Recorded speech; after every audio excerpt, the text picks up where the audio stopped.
Summon Sign is brought to you by you. If you want to learn how to support our show, go to patreon.com/laststandmedia.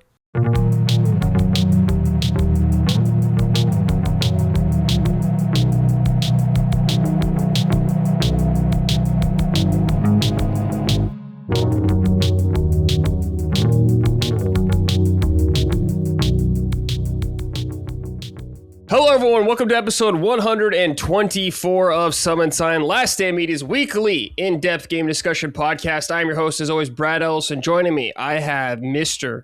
Christopher Raygun. Chris, you got a haircut, dude. Yeah, I needed it, man.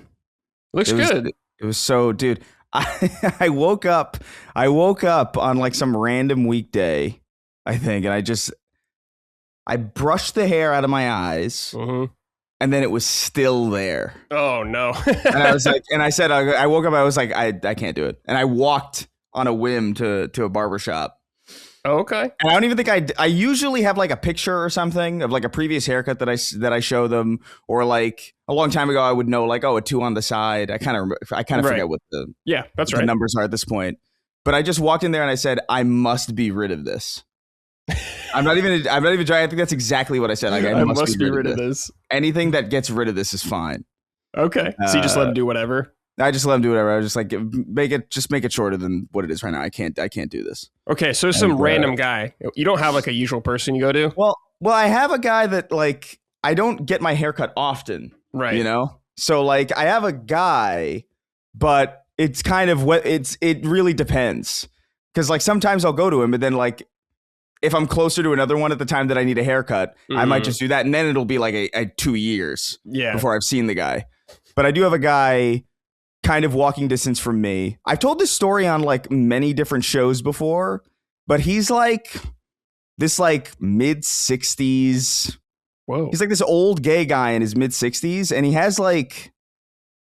has this way of speaking that I've never encountered before in my life. Like he has like all these like weird... He doesn't have an accent or anything. What he has is like these strange like turns of phrases that I think he believes mean things to everybody. And he assumes everybody's in on it, but they're exclusively his. And so like a lot of the times I'll have to just like kind of like nod along like, yeah, I know what you're saying. Wow. It's weird. I've never been so perplexed by a person who speaks perfect English. That's so crazy. You know? It's very odd. He's like, you say something just like a hair off a raccoon or something like that. Well, yeah, something like that. It'll be like, you got some, so we're getting some wet work done today, huh? And I'm like, some wet work? Wet work? Do you know what wet work is? I feel like that means something different to you, but. That's awesome. But yeah, he's a strange guy, but I'm happy to be rid of it, especially with just like the heat right now. I immediately noticed because like it was like, I think it was like 8 p.m. and I was walking around. I was like, oh my God, my head's so cold. Yeah. Compared. Man, having short hair is great just because it's so much less everything. Yeah. Less maintenance, less time to dry. Don't got to worry about it as much. You can just let it do its thing. I don't gotta wear my hat usually because it's just like, it's so long and like annoying and it gets in my eyes. You know, it keeps it out of my eyes. And it's nice to not have to wear my hat all the fucking time. Yeah, absolutely. All right, everybody, before we get into all the games and all that kind of stuff, please check us out on patreon.com/laststandmedia. If you'd like to support us, you can get early ad-free access to all of our shows. So please consider subscribing over there if you enjoy our content. If you want some merch, go to laststandmedia.store. Micah will send it to you from the Moriarty household. So if you want to know what it smells like at that house, buy a shirt and sniff it. Mike Lizwet wrote and said, hey, boys, it's time to finally tell Brad that Chris mentioned inviting him on the Snark Tank in the past. Being that you both live relatively close, then why not? Don't miss this opportunity. And Brad, you could also show that you care the most about LSM and the Snark Tank. Have at it and make it happen, please. Yeah, that has definitely stuck. That is very fun. I would have not assumed that would have stuck. Yeah. As much I think it's has. just because of the Dustin's Shirley comment after that.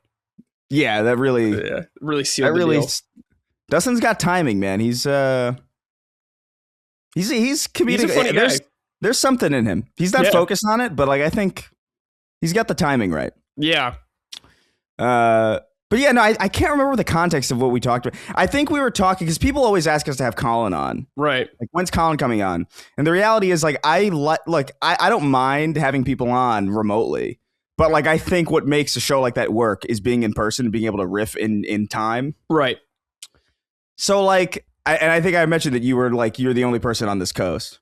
Yeah. If you want to do it, you'd be fine. The issue is, like, whenever I invite people onto the show, or whenever people suggest inviting people onto the show, it's the show is so vulgar. Yeah. And yeah, so it is. It's like, it's mean spirited sometimes. I don't begrudge anybody for not wanting to go on. You know what I mean? Because some people don't, some people do. We've had some pretty cool people on, people who work on like really big shows and stuff. And it's like, it's cool, but it's not for everybody. So I never want to impose or like, and especially just like, we live close to each other, but it's not like 20 minutes. Yeah. It would take me like here, dude. I think it would take like an hour and a half probably with traffic. It would take you 7 hours. Yeah. It's to get here on a normal day. It's like anything Southern California, for people who just don't know about it. It's like things could be seemingly close, but it takes forever to just get there because of traffic. Yeah. I mean, if anyone lives in LA, you guys know exactly what I'm talking about. Yeah, for sure. Just cross town. It's like cross town's an hour and a half. Right. No, yeah, for sure. But the thing for me is like, I never want to put anybody in a position because oftentimes the show is like, it's comedy focused, but so much ridiculous shit happens in politics that it inevitably gets political. Sure. Yeah. Like we can't have, I can't go through a week and then read a headline about RFK cutting a raccoon's penis off to study it and not this is material. Yeah. And so like I remember we had it was so awkward because we had a guest episode planned, which we rarely do. We rarely do guest episodes just because they're harder to schedule. And we had a guest episode scheduled for like a Wednesday or a Tuesday. I can't remember the day. And I think literally 5 minutes before the guest got here, a pretty big political thing happened. Oh. That I'm pretty sure the audience could maybe put together. And it was so like, we can't really, like, this is going to ruin this guest's appearance. Sure, appearance, yeah. So we just kind of just didn't do it. But it was like, I remember that being so specific. It's like, oh my God, what a weird day to be doing this episode. But anybody's welcome on. If they want to come on, they can send me a message. They could do whatever they want. Yeah, and it's like, it's up to them. And I understand that it's a volatile place. If I ever went on Snark Tank, I know what I'm getting into. I've seen several clips and I've seen parts of the shows. You know, they're trying to get Chris to say the N-word on Jeopardy and stuff like that. Yeah. It's like, that's just what you're walking into, and I fully expect that. But I know Sweeney likes a lot of nerdy shit, so I could talk to him about that stuff. We're all game. We're all nerds. Like, people are sick of how often we talk about. Like, I think there was like a episode we did recently where it's like the first like 15, 20 minutes are like Street Fighter lore and shit. And I'm just like, and I'm sitting there like, I don't know any of this, but yeah, we'll figure it out. I'm not opposed to it at all, but we just have to figure out a good date for it and all that stuff. Yeah, we'll figure out a time. All right. This Way Up wrote in and said, I'm just writing a quick one into you guys. As the last time it was just you two, it resulted in my car being written off. During the episode, Chris was talking and laughing about terrible Dragon Ball games and his bad experiences with some. Well, I feel like that cursed me. Not long after the GT was mentioned, a guy ran a red light, ripping the face off my car and leaving him with only a flat tire. Unfortunately, no one was injured. Unfortunately. And luckily, I have a dash cam, so I have his arse in 4K, but it's tainted with Dragon Ball. I know Chris had said it before, he liked dash cam footage of the Snark Tank lads laughing during a crash. Well, this is the closest I have with cursed Dragon Ball. So, I won't be listening while I drive just in case, but I hope you keep the curse to a minimum. Please have fun, lads, and cheers for the content. That is so funny, man. That's awesome. You are getting people into car accidents a lot, it seems like. Sacred symbols, wanting this for Snark Tank, now this. You are a curse, maybe. There is a Snark Tank. There's a clip from the Snark Tank where, like, or not from the show, but like somebody's driving and they witness another accident. And I remember seeing it, and I came across it in like a random compilation. Because this is the shit that Kingston, this is the shit that Sweeney sends me. It's just random car accident compilations. And I heard our voices in the background. I'm like, what the hell? What are the odds of this? Yeah. Because he didn't even notice. He just sent me a random compilation that he watched like maybe 20% of. And I was like, did you see this at like 8 minutes in or whatever? He's like, oh my God, that's us. So if you have this dash cam footage, like you don't have to publish this anywhere. I would be so curious to see it. Okay. You don't have to. It's not like a demand or anything. But I love shit like that because it's just the odds of that. Yeah. Are so fascinating to me. Put it in the Discord. I will definitely watch it. Yeah, tag Chris. That's pretty funny though. That's nuts. Talking about shitty Dragon Ball games and almost dying right after is pretty cool. That's how I felt when I got Dragon Ball Z Sagas finally working after much consternation. God. Dragon Ball Z Saga. Yeah. Terrible, terrible video game. It's like... And I spent so much time trying to get it to work too. That's what's the sad part. Is that like I spent so much time and energy like toiling away like this is going to work. And when it's done, I'm going to have such a great experience. And I didn't. Yeah. Sad.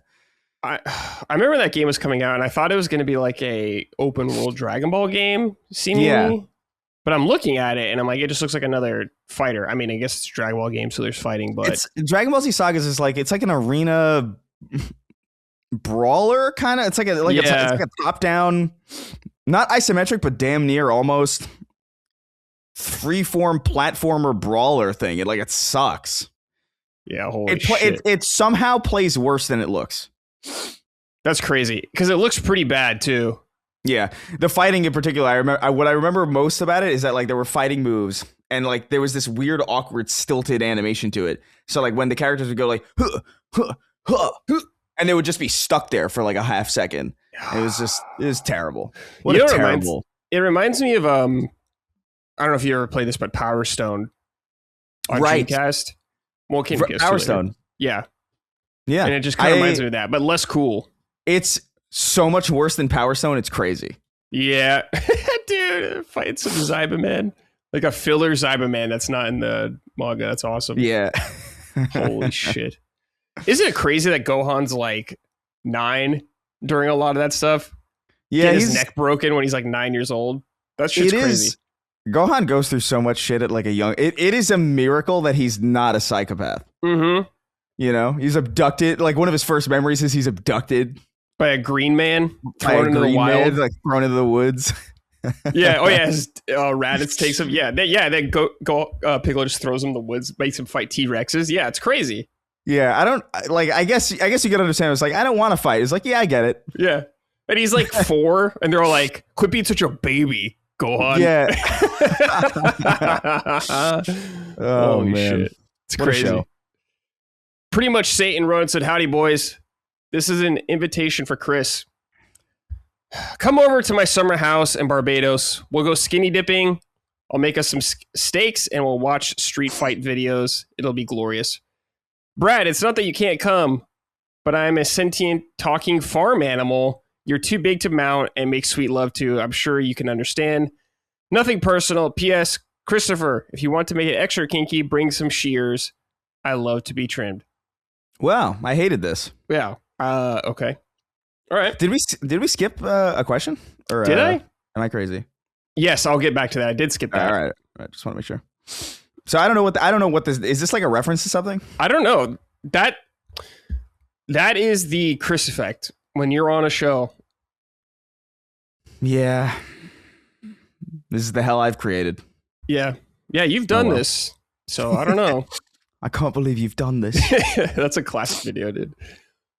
Yeah, I don't know. Something about you. As the kids would say, your aura. I don't know. Brings a little chaos. Yeah. Sort yourself out. Pretty much Satan.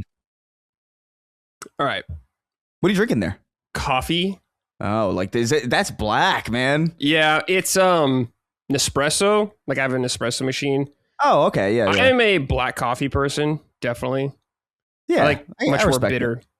But no shade against anyone who likes, vanilla bullshit or whatever, as Larry David would say. Vanilla bullshit. Yeah. Give me one of your vanilla bullshits. That's good. But yeah, I like the black coffee. Yeah. Evan Westendorf wrote and said, hey guys, Brad, since you're from Irvine, do you remember Howie's Game Shack in Mission Viejo? Did you ever go there? For the listeners, it was a massive gaming cafe the size of a warehouse with gaming PCs and Xbox 360s hooked up and Monster Energy drinks by the case for sale. I remember going there after classes at Saddleback College. We would get super stoned and spend hours playing Killing Floor multiplayer with friends when I was a poor college student and couldn't afford a gaming computer. Some of the most fun LAN party experiences I've ever had. Do any of you have any internet/gaming cafe or LAN party memories that you're particularly fond of? Evan, I do remember Howie's Game Shack. I have been inside the Howie's Game Shack, but I never participated in the events there. I just was there one time. And I do remember a bunch of like TVs and couches lined up. This was like like 2005 or something like that, maybe. I do remember that. Yeah. But in terms of internet cafe, I would go to this place called eCyberdeck that was right next to University of Irvine. And this was like kind of in high school, maybe, or maybe even a little earlier. But it was an internet cafe. We used to play Counter-Strike there a lot. A lot of Counter-Strike. Then when Warcraft 3 eventually came out, we played a lot of that there as well. And of course, the OG Dota, we used to play there as well. But in terms of that, after that, I never really went to them anymore because a lot of this was before I had my own computer. But hell yeah. Counter-Strike was sick, Chris, in this because it'd be a LAN lobby and it'd be everyone at the place playing, you know? Yeah. So you would hear the excitement or the anger of someone getting killed, someone swearing, someone wanting to fight, all that good shit in real time. Then you could see the person there and you could size them up and laugh at them if they're a total dweeb or something like that. It was good. Yeah. That's fun times, man. It's so funny you bring up Mission Viejo because like I can't remember why. It was a friend of ours' birthday or something, and we were going down to we were supposed to meet at a bar called Mission Control. Oh, which is like some arcade. It's a really cool like barcade. It's got like a lot of shit going on, but it was not in Mission Viejo. Santa Ana, it looks like. And we ended up going all the way from there to Mission Viejo because somebody, I'm not going to say names, Sweeney, put in Mission Viejo instead of Mission Control. So we like ended up spending another hour on the road just to get to this fucking bar. Yeah, that's like. we got to Mission Viejo and we were like, "Where's the bar?" And Kingsley was like, "Oh no." But as far as like internet cafes, I don't have a ton of experience with these, to be honest. Like there was a place in where I grew up in Poughkeepsie called like it was the South Hills Mall, which is kind of like derelict now. But it used to have a place called Got Game. Got Game. And they had like a bunch of TVs. It wasn't exactly the same. It was like a more console-oriented thing, I think. They didn't have PCs. But it was like these stations that you could just rent. Mm-hmm. I can't remember if it was like by the hour or like how they set it up. But you just basically like had the run of the place and you could just play any game on like a really big TV with like a nice couch. Yeah. I think they had some food there. They would host tournaments there. I remember there was a Halo 2 tournament. There was a Halo 2 tournament that I really wanted to participate in, but I was too young, I think. Because I think I was like 10. I think it needed to be like 13, which was also or like 12 or 13. Like I was like just short and I was like, come on, this is really annoying. But so there was that. And like the closest really was just like the library in the school before class started. Like I remember just like spending a lot of time in that library. I would get dropped off. Like when I went to Catholic school, like the bus didn't come to me. So like my parents had to drive me to school. Right. And they had to go to work early. So like they would drop me off at the school like 40 minutes before class started. So I was just kind of sitting there with like the staff. And then they would just be like, yeah, you can play on the computer if you want. And so I played a lot of, there's an obscure FPS that I played on that Catholic school computer that I, for the life of me, cannot find ever again and have not seen since. Oh. And every time I bring it up, people send me like, oh, maybe it's Blood, you know, or maybe it's Dusk, or maybe it's like these other games. And I look it up and it's just like, it's not these, man. I wish if there was one thing I could do, if there's one place that I could go back in time to, it would be any one of those mornings just to see what's the icon, what's the name of the file, what's the startup, because I just mindlessly clicked around. I played a lot of like Sims on it as well. Cool. But not a ton of video game cafe experience or like internet cafe experiences. I know they still have some around here in Burbank with like VR and like proper PC setups. LAN is like I got a bunch of LAN stories. Like probably Halo days, I'm assuming. Yeah, we did a lot of LAN. We did Gears, we did Halo, we did a lot of the funniest one that I remember was in college. And it was although we did that like when we moved out here too, we had like a bunch of LAN days. We had like I did a Sea of Thieves LAN day like a couple like weeks ago. Yeah, that's funny. And that was fun. But the one that I remember most was on the week Skyrim came out.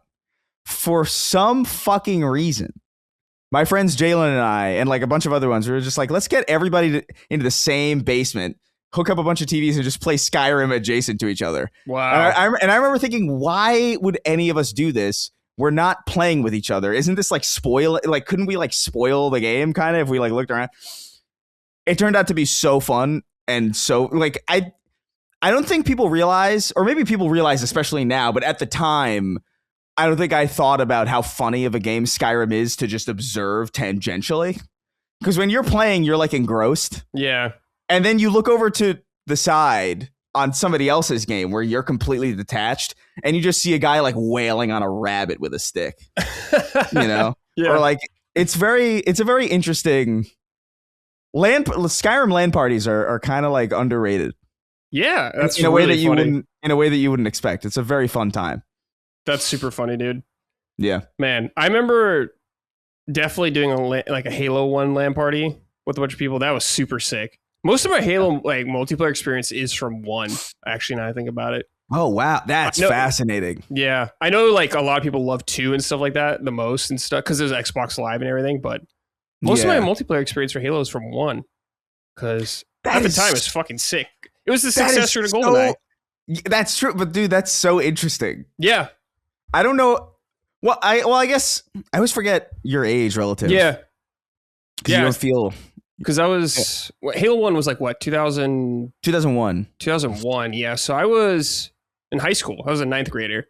So it was like a great age for that. Yeah, that makes it, because Halo 3 was that for me. Yeah. And that was like 2007. So that was 8th into 9th. So the very beginning, that was a terrible time for that game to come out, by the way. Halo 3 coming out at the beginning of high school was so bad, damaging to me, man. Yeah, I get it. That was so bad.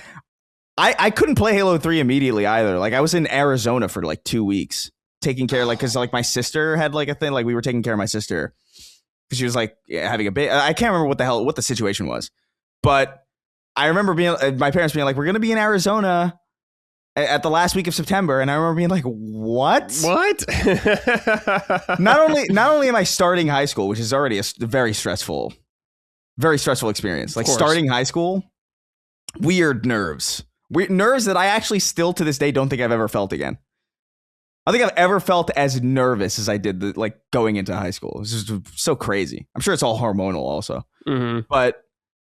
Yeah, like not only am I starting a new school, like I'm stressed out and like trying to meet people. Now I'm gonna be gone for like half of the beginning of the month, and it's gonna be the time where like I'm gonna like this. At that time, it was the only game that I had ever been excited for. I get it. Because there were games that I was looking forward to, like, oh yeah, whatever. I didn't pay attention to the industry as much until like I started seeing shit about Halo 3. So like, you know, my friend would have Budokai 2 or whatever, and I'd be like, oh my god, Budokai 2, and then I would want Budokai 2, but it would already have been out. This was the first game I ever anticipated, like with like for weeks of just like yes, and then I couldn't be there. I remember I got it from GameFly, and it was sitting in my mailbox for like a week, and I was just so stressed out. I was like, someone's gonna steal Halo 3 from my mailbox. Oh my god! And I'm gonna get home after this long flight, and I'm not gonna be able to play it. Thankfully, it turned out okay, but like, god damn, dude, yeah, that was rough. But Halo 3, that might be the game I have the most hours in period. Probably. For a game? Damn. I think so. I easily have like 1,000 hours in Halo 3. Wow. More than Destiny? Yes. Okay. Yes, for sure. I think I probably have, well, maybe if you combine, if both Destinies, if you combine both Destinies, it's probably more equivalent. Okay. But Halo 3, that was just my go-to Even Yeah. still to this day on my Steam Deck or whatever, if I'm on the plane, I'll load up like a comfort level because I've played it so many times that it's just like, yeah, I'll go through the Covenant again. I'll go through Silent Cartographer again. Well, that's Halo 1, but like, you know what I mean? Yeah. Damn. Shout out. All right, Chris. Last week, I made Colin rank a bunch of SNES games because he loves the SNES. Oh, We go through each year, and I made him pick one game that was his favorite from each year. So we're gonna do that for you this time with PS1.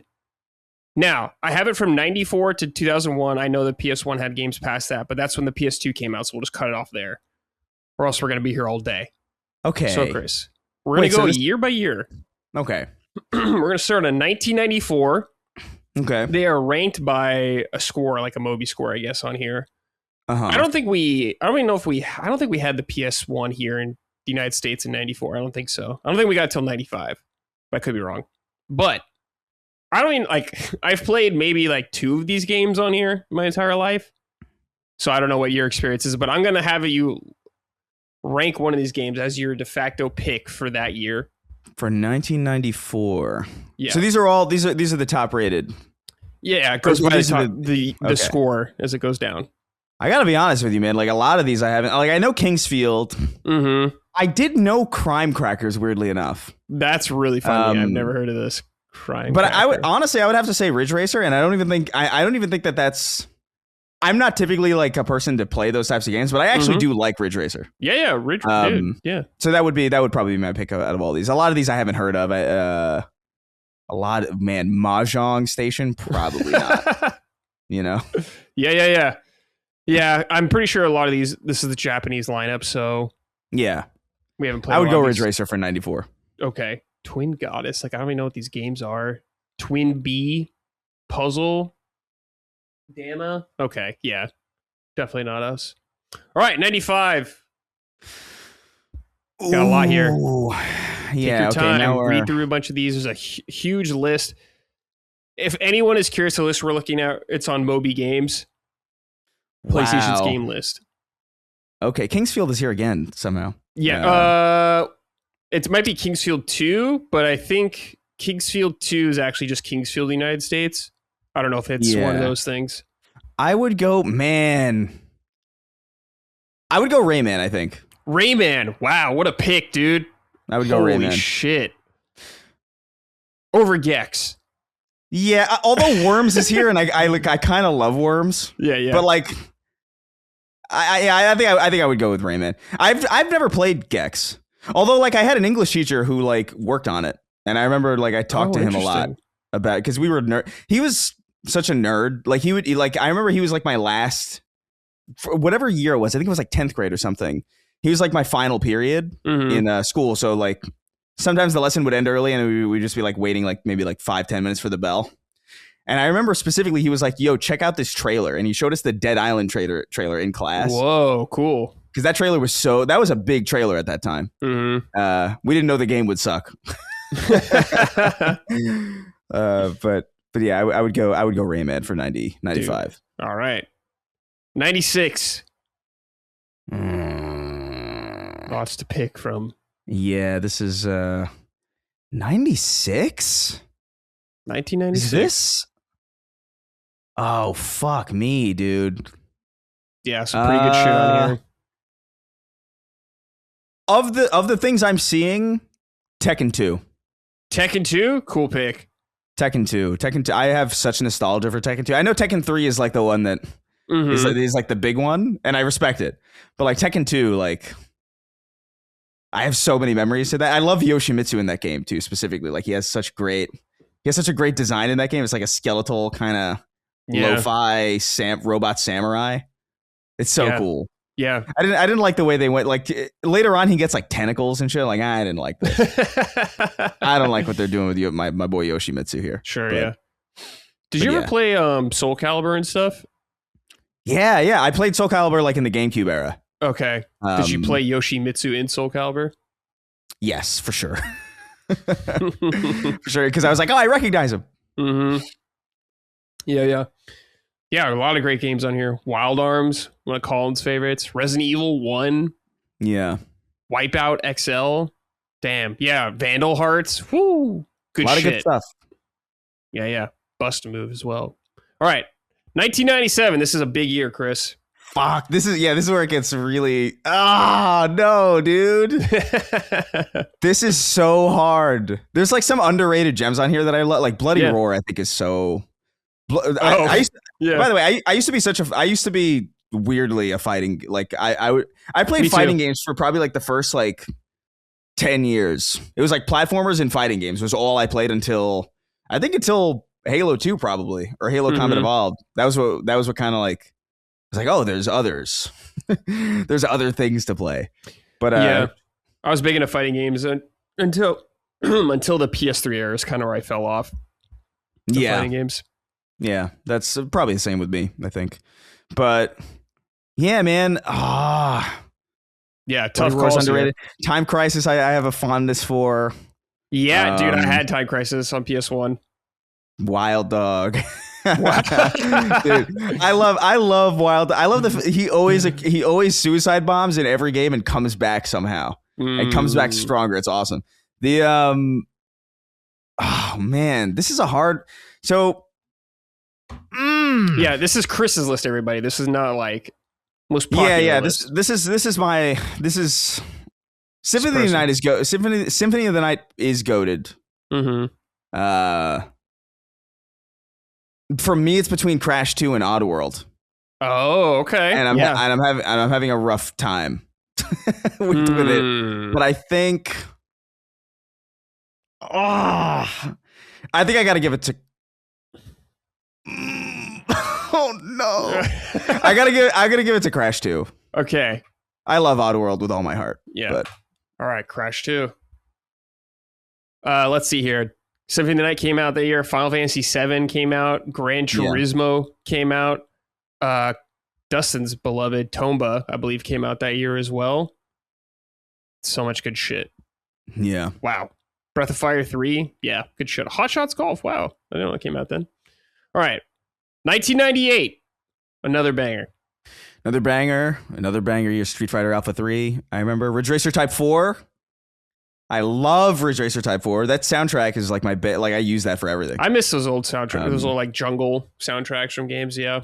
Dude, it's Ridge Racer Type 4's soundtrack is like probably one of the like I use it for my like whenever I'm going live, I use it as like my background. It's so good. Cool. That and Marvel vs. Capcom 2. Oh yeah, of course. Just like such a great vibe. But Medieval here, Chris. Medieval, yeah. Spyro, the first Spyro. Dude, you should play. We talked about this earlier. Gex. You should play Gex Enter the Gecko, which is the sequel, Chris. It's 3D though. It's 3D platformer. Yeah, and he is doing like bad Chinese accents.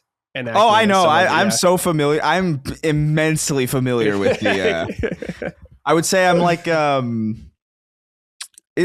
with Gex. I feel like you know how Walter White never used his own meth. Mm-hmm. That's how I am with Gex. Like I know a lot about it, and I've studied the character of Gex intensely. I've never played it, but I do want to. I don't know why I haven't actually. It's kind of odd. I could at any time. I think it's pretty available. Yeah, I think there was like a remaster. God, man, yeah. This is another year, man. Crash Warped was great. Resident Evil 2, Tekken 3, Metal Gear Solid. Mm-hmm. But for me, I think because the first Spyro is not my favorite, the third Crash is not my favorite. I like it a lot. Metal Gear Solid 1, I still have not really played Metal Gear Solid 1. Oh, okay. I've played every other one at this point. And Resident Evil 2, I didn't really get into at that time because Resident Evil scared the shit out of me. Mm-hmm. The first one. So I'm gonna give it to Oddworld's Abe's Exodus only because I feel like Oddworld deserves something in like my personal list. And it is just basically better Abe's Odyssey. Yeah. Okay. Sounds good to me. Shout out to Tenchu, Stealth Assassin. Fucking love that game. Gex, of course. Medieval.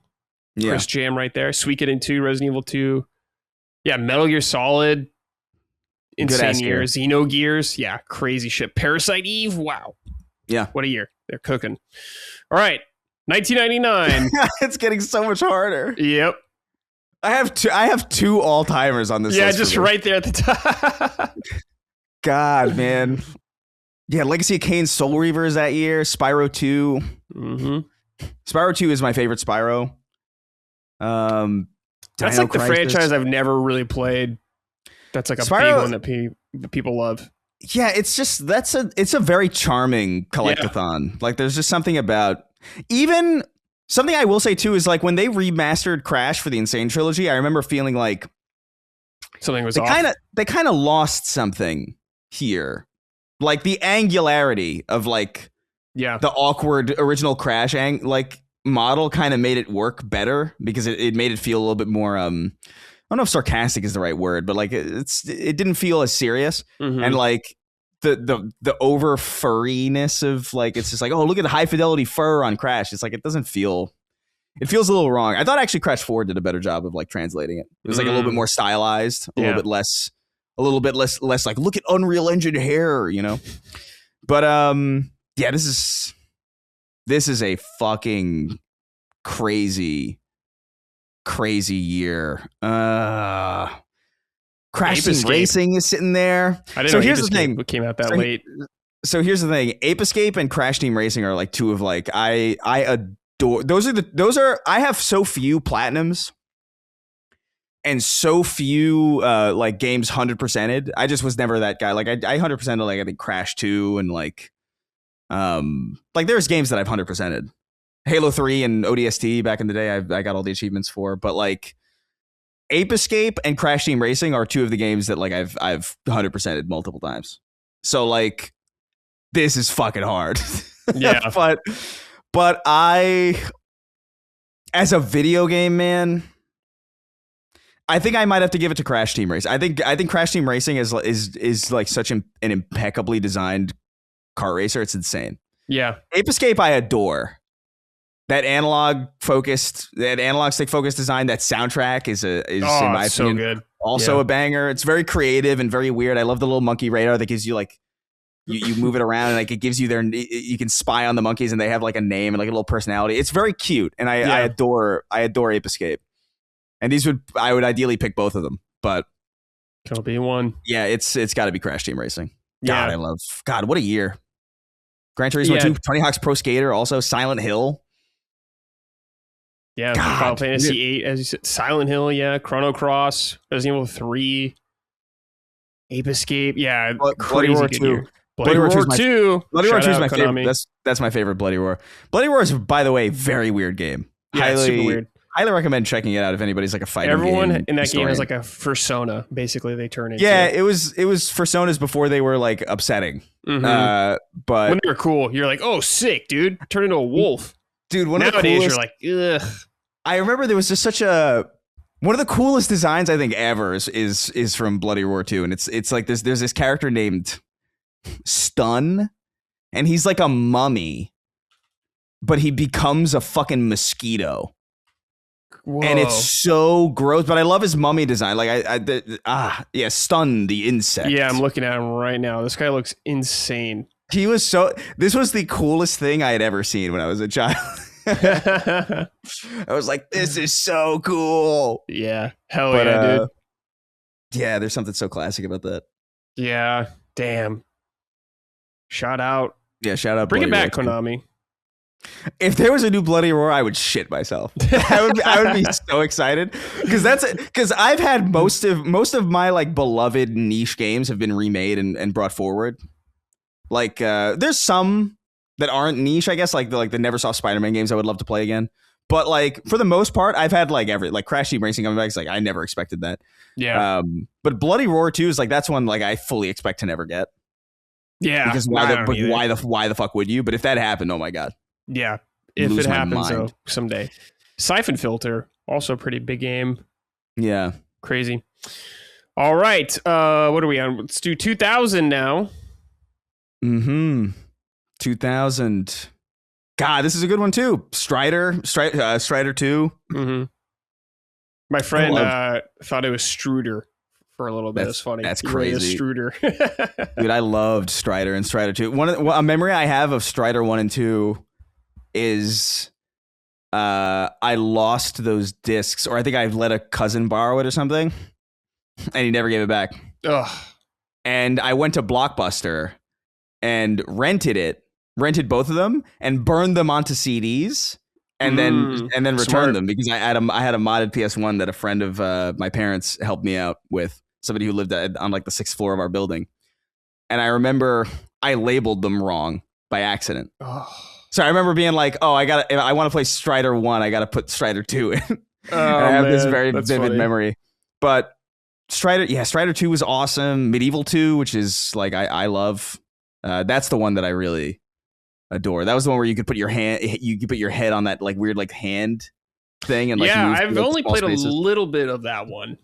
It's a weird game, but yeah, it's very much like it jumps the shark.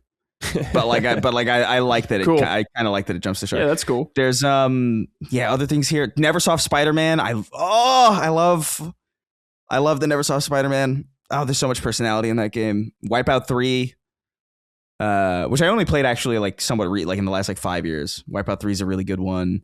Spyro Year the Dragon. You know what? God, I love that Neversoft Spider-Man game like nobody's business. But Tony Hawk's Pro Skater 2. Yeah, that soundtrack, incredible game. That's the game. That and Crazy Taxi 3 are the games that like got me into that really like began to be like they got me like, oh, I think I like music. Oh, okay. Yeah. Like, I think I was like, like I started to like care about like, oh, I want to hear this outside of the game. Yeah. You know, like I don't. Yeah. Great soundtracks. Fantastic soundtrack.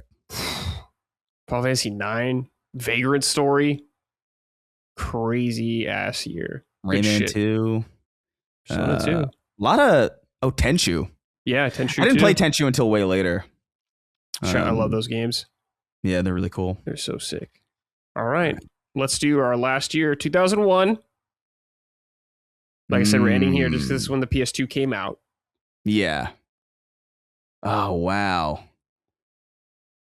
Oh, this was such a weird year. I don't really remember a lot of these. I think, SpongeBob SquarePants Super Sponge. I hated that game. Oh, okay, good. It's got a 6. I was wondering if like I didn't remember it correctly. Oh wow. Okay. Yeah, Tony Hawk's Pro Skater 3. The PS1 version. Damn. Yeah, I remember this. People like I always assumed that that's what it was. Like somebody was like, oh no, I think I was having a conversation with Sweeney where he was like, oh, I remember playing Tony Hawk's Pro Skater 3 on the PS2. And I remember being like, oh, you like the PS1 game on PS2? And he was like, no, the PS2 version. I was like, what? That's when they used to do that. Yeah. This is a softer year for me. I think a lot of we're getting because this is when this is the transition year. You know, like a lot of things were. I mean, 2001. I mean, that's not a sleeper of a year by any means, but like not on PS1, it was a lot softer. I would probably, although I don't think it's necessarily the strongest game on here. It's probably not even that good relative, but it's one that I remember fondly, and only because I couldn't give it to it the previous year. Spider-Man 2. Spider-Man 2. Spider-Man 2. It's definitely not as good as the first Spider-Man, but of the games on this list, it's the only one that I have like strong like a strong connection to. Like I never played Siphon Filter. Metal Slug I didn't play until like way later, and I'm not even sure if it's X that I played. What's the Metal Slug that I love? I played Metal Slug a lot on arcades. Yeah, it's probably Metal Slug 1, probably. Yeah, maybe. Yeah, Looney Tunes Sheep Raider. Harry Potter and the Sorcerer's Stone. Seems like a game you would have played. That I played on Game Boy? Yeah, there's probably a Game Boy version. I remember playing like a handheld. I remember playing a 2D kind of top-down Harry Potter game that I kind of actually enjoyed. But Chamber of Secrets was so like that was a genuinely great video game. But that's PS2 and original Xbox. Oh, this is fun. I love this. This is a fun little exercise. Yeah. I was kind of out on PS1, I think, at this time. I'm like looking at a bunch of these games. Yeah. The only one I maybe played a little bit of was Final Fantasy Chronicles, and those are just remakes of 4 and Chrono Trigger. Yeah, I mean, 2001, man. I mean, that's a big year. Yeah. For other platforms, you know, like that's Smash Brothers Melee, that's Pikmin, that's Halo Combat Evolved. Yeah. It's I think is Metal Gear Solid 2, I think. I don't know. Let's see. That might I feel be. like there's something about, because I swear to God, that wasn't there like something like it came out like a week or two after 9/11 or something like that. 2001, November 13th. Yeah, like because 9/11 had like an impact on that game's story. Yeah, Grand Theft Auto 3. Oh, yeah, that's a massive year, but PS1, no doubt, it was very soft. Yeah, we were getting into kind of games that I didn't even like give a shit about a lot of these games. I was like, PS1, it's all about PS2 now. Yeah. Castlevania Chronicles, I did own that actually. That's one I did own. Holy shit. I think that was the only game I owned on this list for this year. Yeah. Tony Hawk I had on PS2. God, this is a fun little exercise. Yeah. I haven't even thought about this. Oh, Mega Man X6. Ew. Oh, was that a bad one? Yeah. I never played the Mega Man X too deeply. 1 through 4, I think, are really good. I played a lot of 1. Yeah, one's excellent. But I kind of don't remember it now. Like, I think I could probably play that game again and it would be completely new. Yeah. Super Nintendo game. But it slaps. 4 is my favorite, but 1 through 4 are all pretty good. 5 is okay. What's your favorite base Mega Man? Base Mega Man? Like core. I think it's 3, just because 3 is the one I played the most growing up. Is the one I actually owned. I don't think it's maybe the best. It's definitely the most unfinished game. That's for sure when you play it. But I have a soft spot for that game. That or like 2 probably. 2 is just because 2 is that soundtrack is. Yeah, the soundtrack for 2 is so good. It's unfair. But I played a lot of 9. Like 9, I remember. Oh yeah, 9's great, dude. Yeah. 9 came out of nowhere. I remember at the time it was just like, oh yeah, Mega Man 9. I'm like, what? Yeah, and it was great. Yeah, it was great. Colin shit his pants when that game got announced. All right, Chris, let's talk about games we've actually been playing now. Yeah, let's do it. You played Mixtape, I'm guessing, and it's been a very calm and well thought out conversation surrounding this game I've been seeing everywhere. Yeah. I don't know what's going on, dude. People are crashing out about it or something. Yeah, I don't know. But you played it. What'd you think? Yeah, I was surprised by it because I really wasn't going to play it because I'm just not really a mark for these kinds of games. Like I'm not into Life is Strange. Like I just don't, and I don't gravitate towards games that try to be movies in some sense. Like I understand, like I think they're cool and I think they're interesting and I like that they exist because I think, when you get to when you get to a certain age and you've played like a million shooters and a million platformers, it's cool to just play something that's interactive in a different way and like see where people are taking genres and taking the form and like flexing the rules and bending them and making weird stuff. I think it's cool. Like I used to be a lot less tolerant of this kind of thing, or like less tolerant is the wrong word, but like less willing to give games like these a try. Like I remember trying Gone Home in like 2014, 2013 or something. And I was like, I did not care for Gone Home at all. I don't imagine that my feelings on Gone Home would change all that much, to be honest. I just didn't really vibe with it. But I'm more open to these kinds of like weird, like, all right, well, this is, like The Quarry or like Heavy Rain. There's just like, there's something to these that I think is interesting, but I'm just not a mark for them. So I kind of just, if I hear good things about it, it's like, okay, cool. I'm glad that audience has something. But this was such a divisive thing for some reason that I was like, people was like, oh, it's the worst shit ever. And I was like, wait, well, now I'm curious. Yeah. Now, like, if I see a divisive game, if I see a game that like everybody praises, it's like, okay, well, I'll get to that eventually. If I see a game that everybody thinks is garbage, I'll be like, oh, I don't need to bother with that. But if it's like this, where it's just like, I love it, 10 out of 10, 0 out of 10 garbage, I'm like, well, now I have to play it immediately. I become immediately curious. So I gave it a go, kind of expecting that, like, this is probably going to make me cringe a bit. And I'm probably not going to like it, but like, it might be fine. It might be interesting. I heard that it was also short. It's only like 4 hours, $20. I'm like, I spent $20 on movies that were half as long and not as interesting. Right. So I don't really mind spending this money. And for the first, I would say like 30%, it was about what I expected. It was like, okay, this is somewhat Life is Strange coded. You're kind of walking through spaces and triggering flashbacks. And the flashbacks take you back to different scenes. And those scenes either have maximal gameplay or minimal gameplay, depending on what you're doing or what the scene's about. And it's fine. And it's like, yeah, this is stylish. The soundtrack is banging, man. Like, the soundtrack is sick. And I do think it is one of those things where, as a, how should I put this? As a creator of entertainment, I'm very, very well aware of the power that licensed music has. Mm-hmm.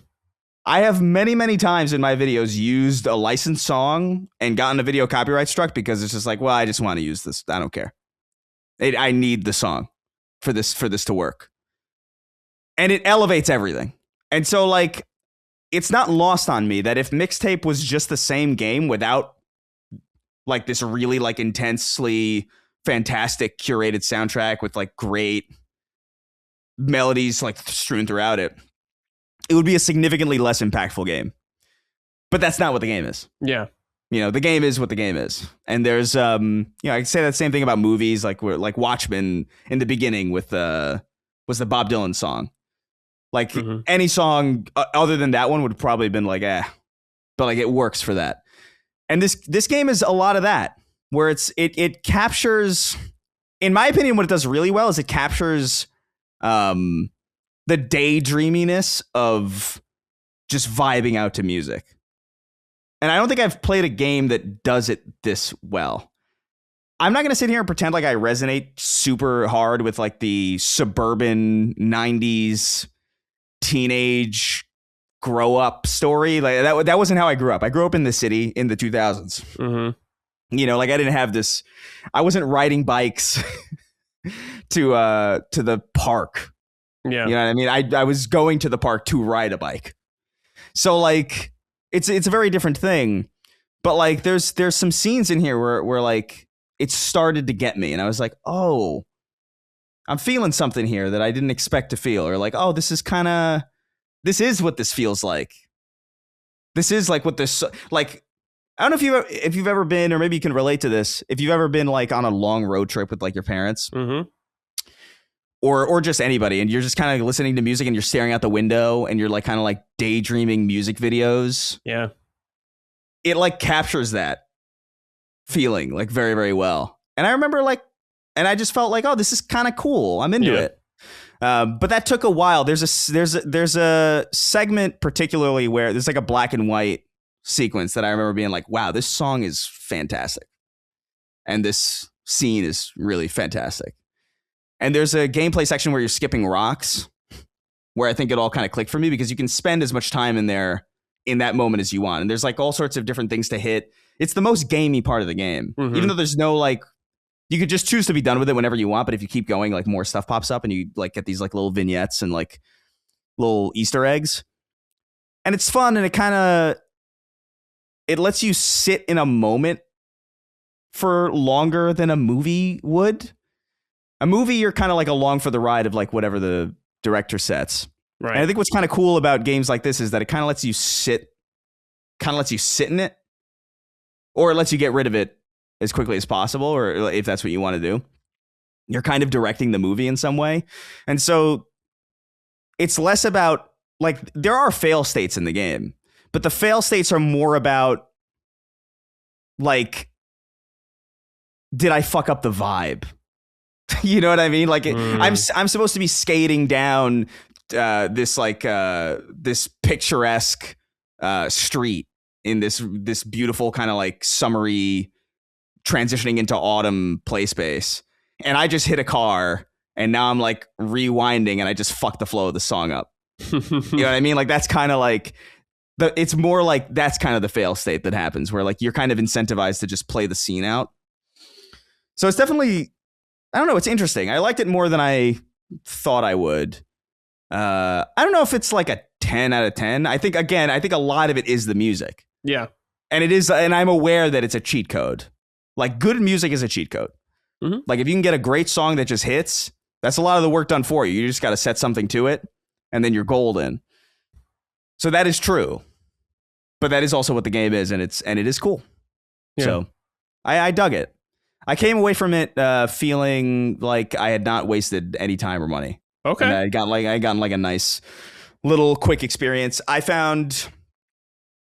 I did cringe a little bit, but I also think that that's kind of like the point. Yeah, you're like teenagers, right, in the game? Yeah, well, the thing about it is like, yeah, you're teenagers. You kind of think you're better than everybody else, and like you kind of don't know what's coming, and like it's weird. I know it's like, oh, it's cringe on purpose, but it's still cringe. It's like, yes, but I found Life is Strange to be so much more obnoxious, and I really don't know why. I think it's because it's longer. And it demands a lot more of you. Like Life is Strange is more of a traditional video game. You know, you're moving through the spaces. Yeah. And so it kind of feels like this, like, you know what it feels like? It feels like a half measure in some way, where like you want to make this game with all this interactivity. It's kind of how I feel about Heavy Rain as well. And like some of those games where I'm like, you want to make a movie, but this is so interactive that like, I kind of wish you had just made a game. Whereas like this game is minimally interactive to the point where like, I kind of don't mind it because it doesn't feel like they enter this, like, they cross this event horizon of like, why didn't you just do more of that? It's kind of more of a film. Although there is like, I don't want to undersell the interactivity of it because there is some of it. But yeah, like I cringed at it and I felt like I was supposed to, whereas like Life is Strange, I didn't feel that way. I felt like they were earnestly trying to capture like a cool thing. And I think this game is trying to capture a cool thing, but it's more about like the music, and it's more about like capturing what it's like to daydream as a teenager and like have all these anthems kind of powering you and kind of like fueling your own like imagination as you're going through these like really dramatized experiences. And I just found it really charming. Yeah. And I didn't expect to. Again, this genre is very not my bag. And I definitely still prefer very, intense, punishing, real time, like traditional video games. I don't think this is going to be like my goatee or anything, but it reminds me a lot of like mouthwashing. Although I thought mouthwashing was a lot more powerful. Yeah, sure. But it's that kind of a game where it's just like, yeah, this is a nice short experience where I don't really feel shortchanged by it. And it's endearing by the end of it, and it was cool. It was nice. Yeah. So you like the characters and stuff? At first, I didn't. Okay. And I kind of, and by the end, I kind of still don't know if I'm supposed to. Like it is, the main character is obnoxious. Like she really is. She's a hipster, in like the most obnoxious way. But like it's so obnoxious. Like that's the thing. It's weird. Like Life is Strange is so much more obnoxious to me because it's less obnoxious. I don't know how to make sense of this. Like it feels like they're trying to write the Life is Strange characters in a way that's like they're trying to have their cake and eat it too. Yeah. Whereas like this one, it's just like, no, this character's kind of like you would look at this character and be like, what the fuck is your problem? Yeah. Like why are you so like what's your problem with these people? Like why are you like she thinks she's gonna be like this great. Like her thing is like she's moving to New York to be like a music supervisor, and she's gonna score every great film, and she's it's the bravado of like being really confident as a teenager, and like that like she's not gonna do any of that. Mm-hmm. Intrinsically it's like these people are all going to become like real estate agents or something. And it's funny because I think the game's like kind of aware of that. Okay. It's interesting. I don't know. Yeah. I don't know. It's a cute game. I like it. I don't know if I would play it again. You got me interested in it though. Yeah, to me this is like a one and done kind of thing. Yeah, like it's I don't know if there's much to it other than, again, it's an interactive, like it's like visual novels to me, where like I kind of like those don't work for me because they're too static. But like it is that. Okay. Like it's that vein of like it's a very loose interactive experience. People saying that this is like the worst shit ever is like, I don't know, man. You got to play worse. People need to really expand their horizons. Yeah. You got to play Lord of the Rings Gollum. You got to play Ride to Hell Retribution. You know, you got to play. You know what you got to play? You got to play 12 minutes. Oh yeah. You want to talk about a pretentious game that sucks in every way? 12 minutes is that game. That's so funny. Jesus, I hate that game. Loathe it entirely. Man, Golem's such a weird game because that game's not even fun, ironically. Right. That's what's so sad about it. Yeah. The worst game is a game that's so bad that it's not even fun to like. Yeah, I couldn't even like laugh at it at a point. I'm like, this just fucking sucks, man. Yeah. Like Ride to Hell Retribution at least was like somewhat like they're having sex with their clothes on. Yeah. And it's just like, what is this, dude? Yeah. This sucks. Golem doesn't have any of that, dude. No. Well, you got me more interested in the game. Usually games like this aren't my style at all either. Like you're saying, like I prefer more gameplay things like that. Do you like any like games like did you ever play like a mouthwashing or like I did play mouthwashing. I did like mouthwashing. I thought it was good. Yeah. I played Life is Strange 1 and I thought it was okay at the time. And I played one other one, which was True Colors, and I didn't like that one as much. And I've played Heavy Rain, of course. Heavy Rain made me laugh in a lot of ways, but yeah, Heavy Rain is funny. It was definitely an experience, but like I don't really care for like the Telltale style of games and all that kind of stuff like these. I played Disco Elysium as well, which I like it. I like Disco Elysium, but I didn't like it nearly as much as most people did. Sure. So, I would say this is, it's more. To me, it seems just very whimsical. Yeah, it's cute. Like, I can just have a good time, I guess. I think a lot of it's just kind of mindset too. What you go in expecting. Yeah, I mean, I went in expecting to not like it, and I kind of came up being like, okay. Yeah. This is good. I didn't mind. I think you might like it. If you thought Life is Strange 1 was okay, which I didn't like Life is Strange 1, but I thought I felt similarly about it, where it's like, this is fine. Mm-hmm. This is not really for me. I thought Life is Strange 2 was actually kind of okay.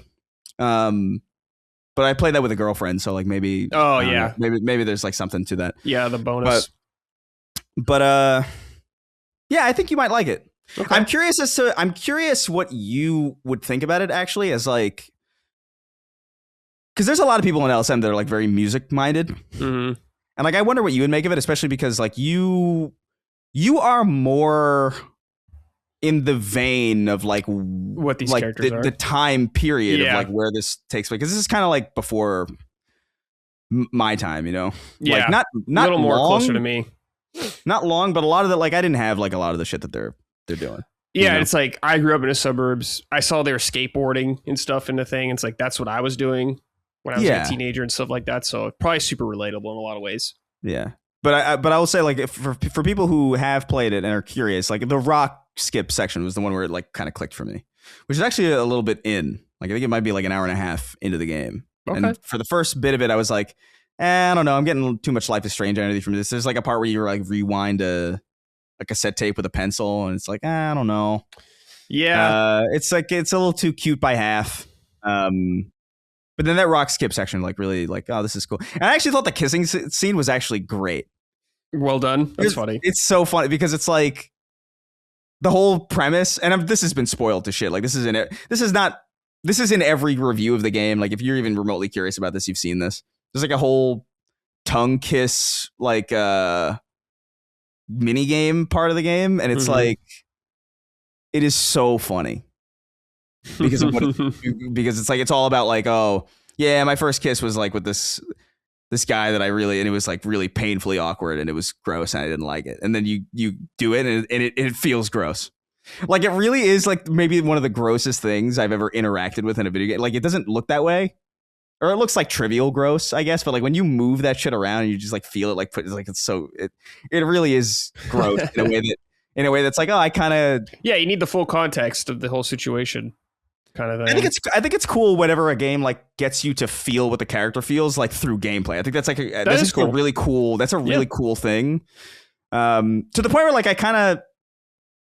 It makes me wish that they actually made more of a real game.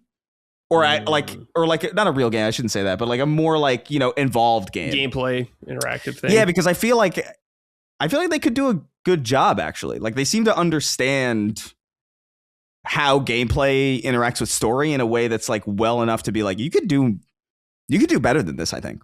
Yeah. Okay. But, yeah, I gotta admit, when I first saw the game, I was like, oh, here we go. Coming of age game. Like, I'm so checked out on that shit.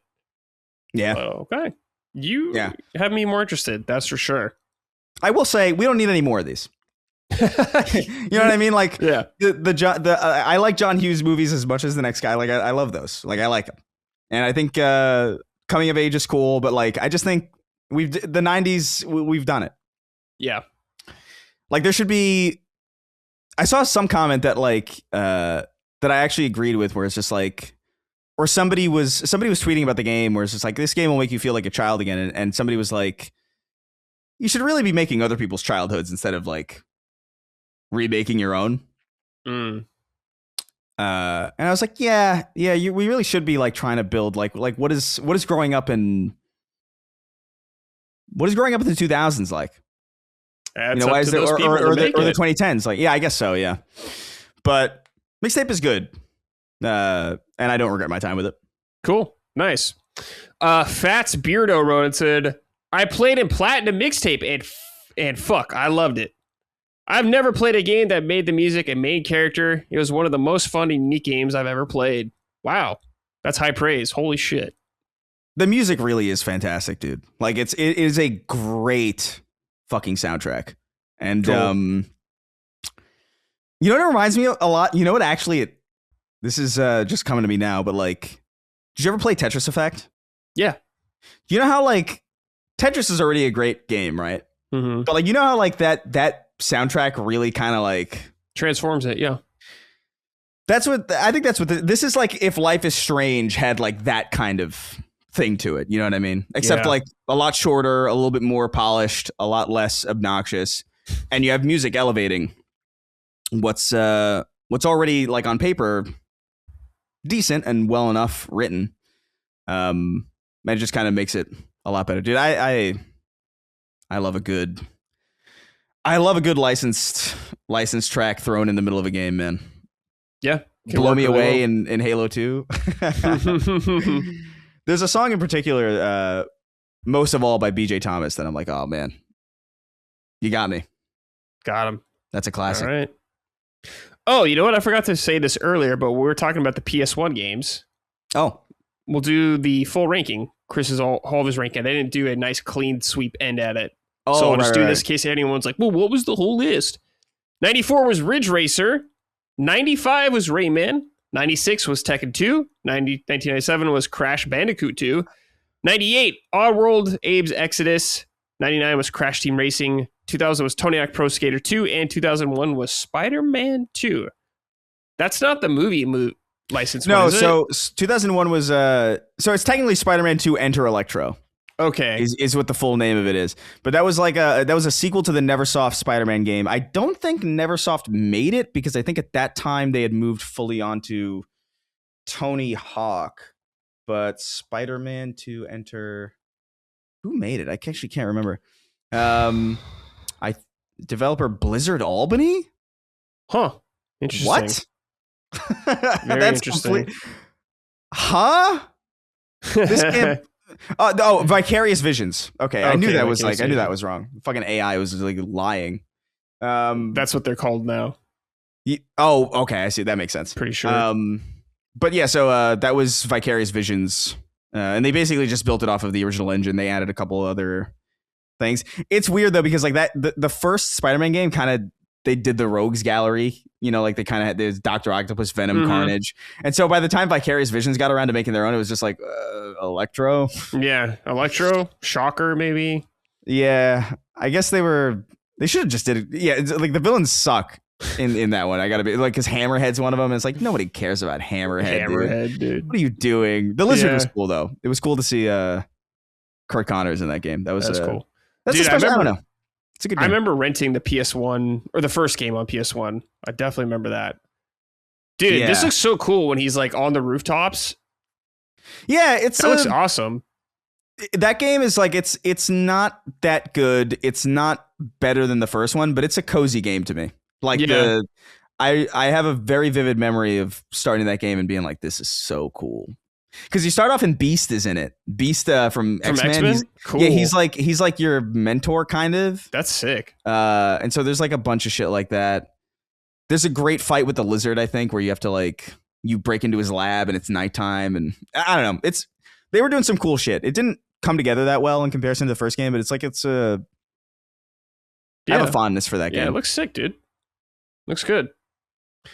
All right, let's move on to what I've been playing a little bit, which is I went back to Final Fantasy XIV a little bit yesterday. I talked about this like a week or two ago, but I went to the FanFest event that was here in Anaheim. They revealed a new expansion, and I'm a Final Fantasy XIV enjoyer. I'm not a diehard fan or anything like that. I'm a pretty casual fan in the grand scheme of things. I am on the newest expansion, which is Dawn Trail, but I haven't done all of the patches yet, so I have to do all that kind of stuff. And I was like, I think the last time I played it was summer 2014, so it's been a hot minute.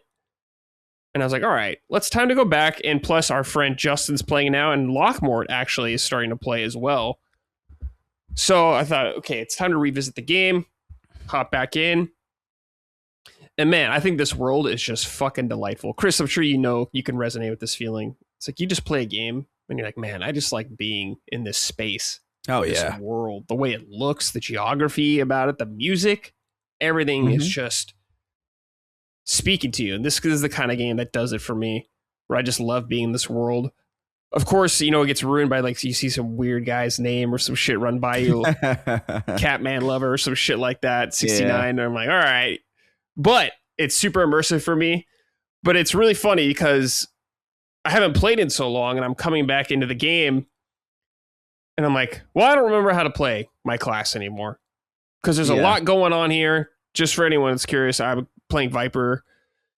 And I was like, what the fuck is going on? So I'm spending all this time. I got to set up all my hotkeys again. I got to set everything. I was just like spending so much time just setting everything back up again. I'm like, fuck, this sucks. I hate this. I guess that's the thing with MMO sometimes is just getting everything back to how you had it before and comfy and all that kind of stuff. Yeah, it's annoying, but I got it. Most of it sorted out. And like me just kind of figuring out some of the systems again. I forgot. I'm like, oh yeah, how do you do this? How do you do that kind of thing? So I'm finally just like back at a state where I can continue to play the game. And I just think the game is super high quality. It's super well done. I think if you're on the fence, you should try the game. There is a free trial that is very, very long, like several expansions long. Oh, wow. Like a lot of content, like hundreds of hours of content just for free if you want. And you can play with controller. The game's designed for controller in mind as well. So if you want to kick back on your couch, like a lot of people do, just relax. I think that's really cool. You could do that. Final Fantasy XI on PS2 did that back in the day, which is what got me super into MMOs. It was funny. We were talking about LAN parties, Chris, earlier. And I remember LAN partying in 2004 at my friend's house with our PCs playing Final Fantasy XI and watching Samurai Champloo or something like that. I'm like, yeah, that was a good fucking memory. That's good shit. But anyways, I've just gotten back to the game. I'm still getting my feet wet again. I didn't get to play as much as I wanted to yesterday, but I think it's a very good game. I think now is a very good time to hop into the game if you're curious about it.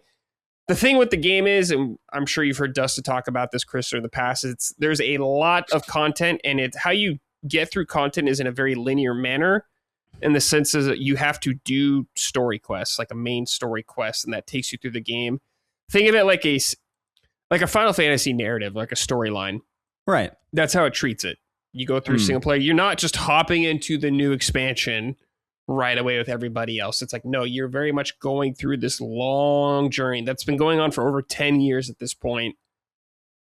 And I get it. The beginning is super slow, but I think if you stick with it like I have over the past decade, it pays off in a lot. It's a lot to ask. It's a lot to ask from people, but I think this game is very well done. As you know, as a former WoW enjoyer and all that kind of stuff, I did play. The listeners may notice or remember I talked about a little bit at the newest WoW expansion. And I just like it was like the time I think the only time I'm never going to get max level in a World of Warcraft game. I'm just like, all right, that's enough. I think I'm good on WoW for a long time. But to be fair, WoW's like 22 years old, so yeah, there's a lot, man. Yeah, I think they did a great job for a long time, but ready to move on for the most part, seems like. But I think Final Fantasy still has a lot of the magic for me. I haven't gotten completely burnt out on it yet. Granted, I'm not a person that plays throughout the year. I very much take years off and just come back, so it's very refreshing for me when I do. But yeah, I just think it's a good ass game that I recommend people to try. Chris, I know you've played Destiny, which is like MMO-esque, or I guess could be technically one, but have you played like, I guess what would be considered like a traditional MMO? No. I mean, I played I played a little bit of Guild Wars too. Is that count? Okay, yeah. That was a long time ago. I can't say that I've played it like I can't really say that I've played it. MMOs are so dense. Yeah. That like I think I played like 20 hours of Guild Wars 2 or something like that. Yeah, probably cumulatively, which is like nothing in MMO time. But like, yeah, they stress me out. They're overwhelming. There's like a lot to catch up on, especially with like some of the big ones. And also like, I find that most of them from like a game feel perspective don't feel that great. Sure. Or at least the ones that I've played, which is like 2. I've only played a little bit of WoW and a little bit of and 20 hours of Guild Wars 2. They're good. Like I see the quality in them, but like it's a time thing. It is. It's a big commitment. That's for sure. Nicholas wrote in and said, "Hey Brad, A Realm Reborn fucking sucks. However, Heaven's Ward through Endwalker is basically the best Final Fantasy story I've ever experienced, and I've experienced them all. Sure, Stormblood isn't the highest of highs, but Shadowbringers is unrivaled, and Endwalker is the perfect capstone. My question is, how do you get a normie Final Fantasy fan to push through A Realm Reborn to get to the diamonds on the other side of the famous meme? By the way, I don't even like MMOs and their cooperative nature, but 14 still managed to be the best story I've experienced in the series." Man. I guess that's like a big sell right away is the story of the game. And I agree, It has some of the best story in Final Fantasy. There is a lot to it, but it has extremely high highs with like one of the best villains ever is in Final Fantasy 14, in my opinion. So I think if you like Final Fantasy, it has all the trappings of the Final Fantasy universe you already love. You know, the monsters, the enemy and stuff like that, the classes, the lore. I think that all that is a selling point. But A Realm Reborn, it's really interesting because our friend Justin's playing the game right now, and he's going through Realm Reborn. He seems to think it's okay. At the time of the game came out is when I played it, which was A Realm Reborn. I thought it was okay.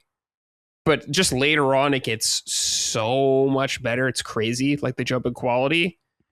So I don't know. But Dustin played through it like a year or two ago, I want to say, did it. And I don't think he hated it, but he didn't like love it. From what I remember, it's been a while, but I don't know, man. I think if you like Final Fantasy and you like the stories of those games and just the vibe, I think it has it all there for you. It just be like, just knowing that it does get better. Think like of like what you said, the diamond meme. You know, you're digging through. You're almost to the diamonds. Don't give up, dude. You can do it. Is it like something that just like is a story that just like builds? Yes. For such a long time that the payoff is just like I totally get that. I get it. Like Destiny opened me up to that. Like, like before I was like I had no interest. And I was just like, oh, I get it. Because there are some highs in Destiny where I'm just like, this is way higher than Halo highs, and I love Halo, you know. But yeah, totally. Like A Realm Reborn is where like the arc starts, Chris, and it goes for like a decade. Then now where we're at is kind of like the beginning of the new arc, I guess you would say. So it's like, you know, 10 years of story buildup and investment. It's like you're finally getting that payoff. I guess think like building like from Iron Man 1 to Endgame or something like that. Think of it like that. Like this whole huge saga you're building up for years and years and years. And for Final Fantasy, the payoff, or 14, the payoff is worth it, in my opinion. So I think it's just a really well designed game as well. So, and I think the fact that you can play so much of the game for free, it's like an easy recommend. It's like you're not spending anything, you're not losing anything by doing it. Check it out. Yeah.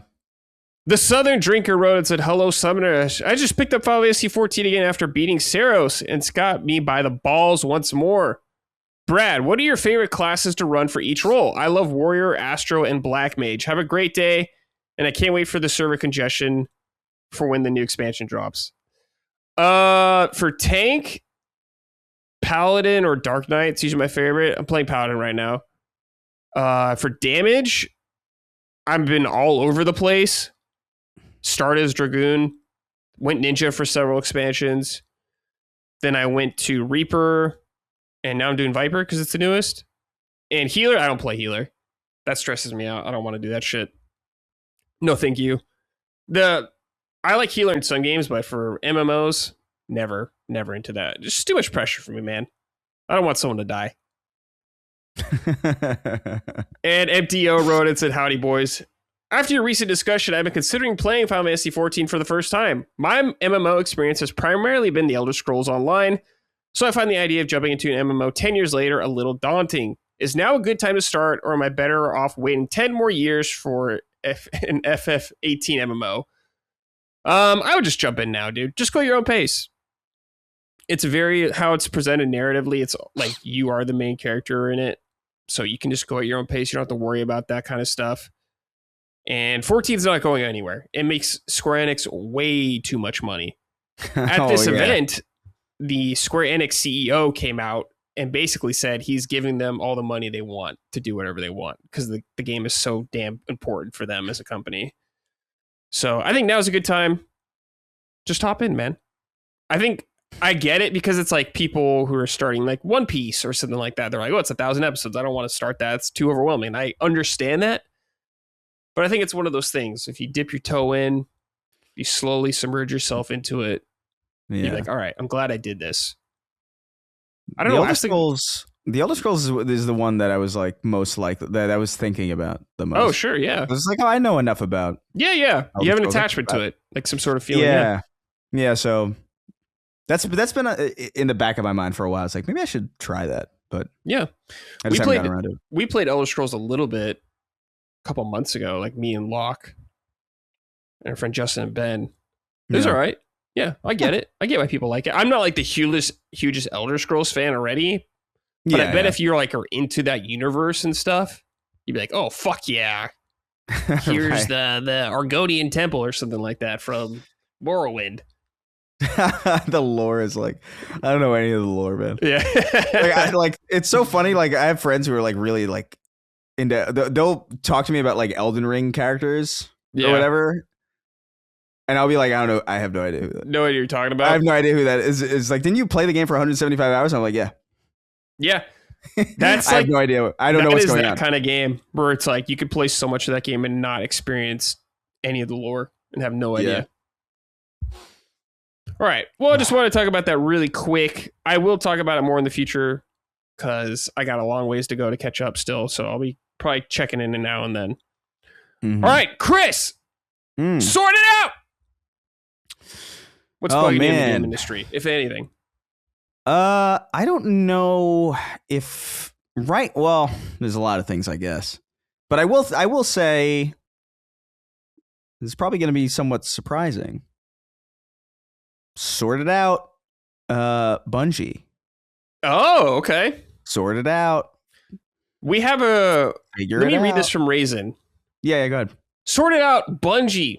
No studio in PlayStation history has been given this much rope to hang itself with. They've poisoned the culture. Where PlayStation was once known for both quality and quantity when it comes to first-party single-player games, now they're known for one or maybe two quality single-player games a year. And for what? To chase a lethal siren song of live service? Who died and made them the God of War live service? Now Bungie has recorded a $765 million impairment cost for Sony. Bungie is like a shallow blonde 10 that sucks the skin off your dick, but is bad with money.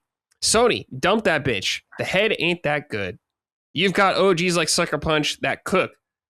Clean isn't bad with money, and all is said and done, Ghost of Yotei will sell more than Marathon. At the very least, it'll be more profitable. In closing, sorted out Bungie.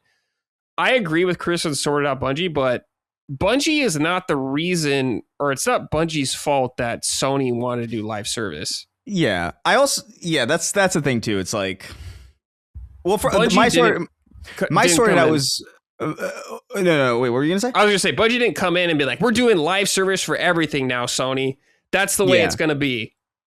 Yeah, that's the thing that like I feel like is missing in this whole thing. Like my sorted out was more aimed at their at the fact that like they've got they need, like they've got to figure out Destiny right now. You know what I mean? Like it has been like a pretty ridiculous amount of time, and they've got a big IP that people care about and would love to jump back into, and they don't know they're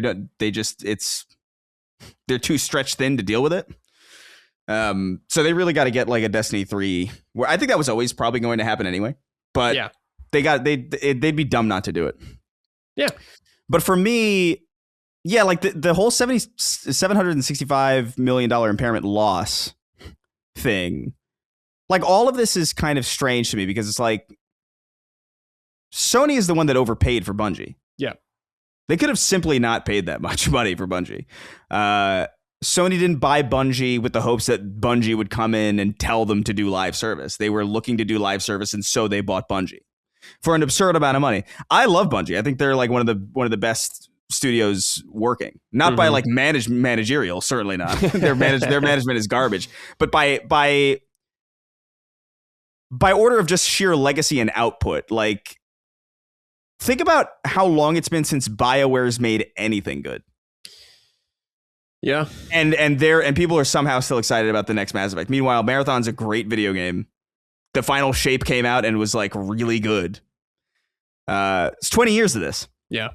So like they're a really great studio. Their managerial people just really fucking suck. And the thing to me is just like, you didn't have to pay that much money. I could have told you as somebody who loves Bungie, $3.6 billion is an insane amount of money for Bungie. Like that's simply too much. Yeah. Like I don't know what the fuck that they like that's like if they had built Fortnite or something. Okay.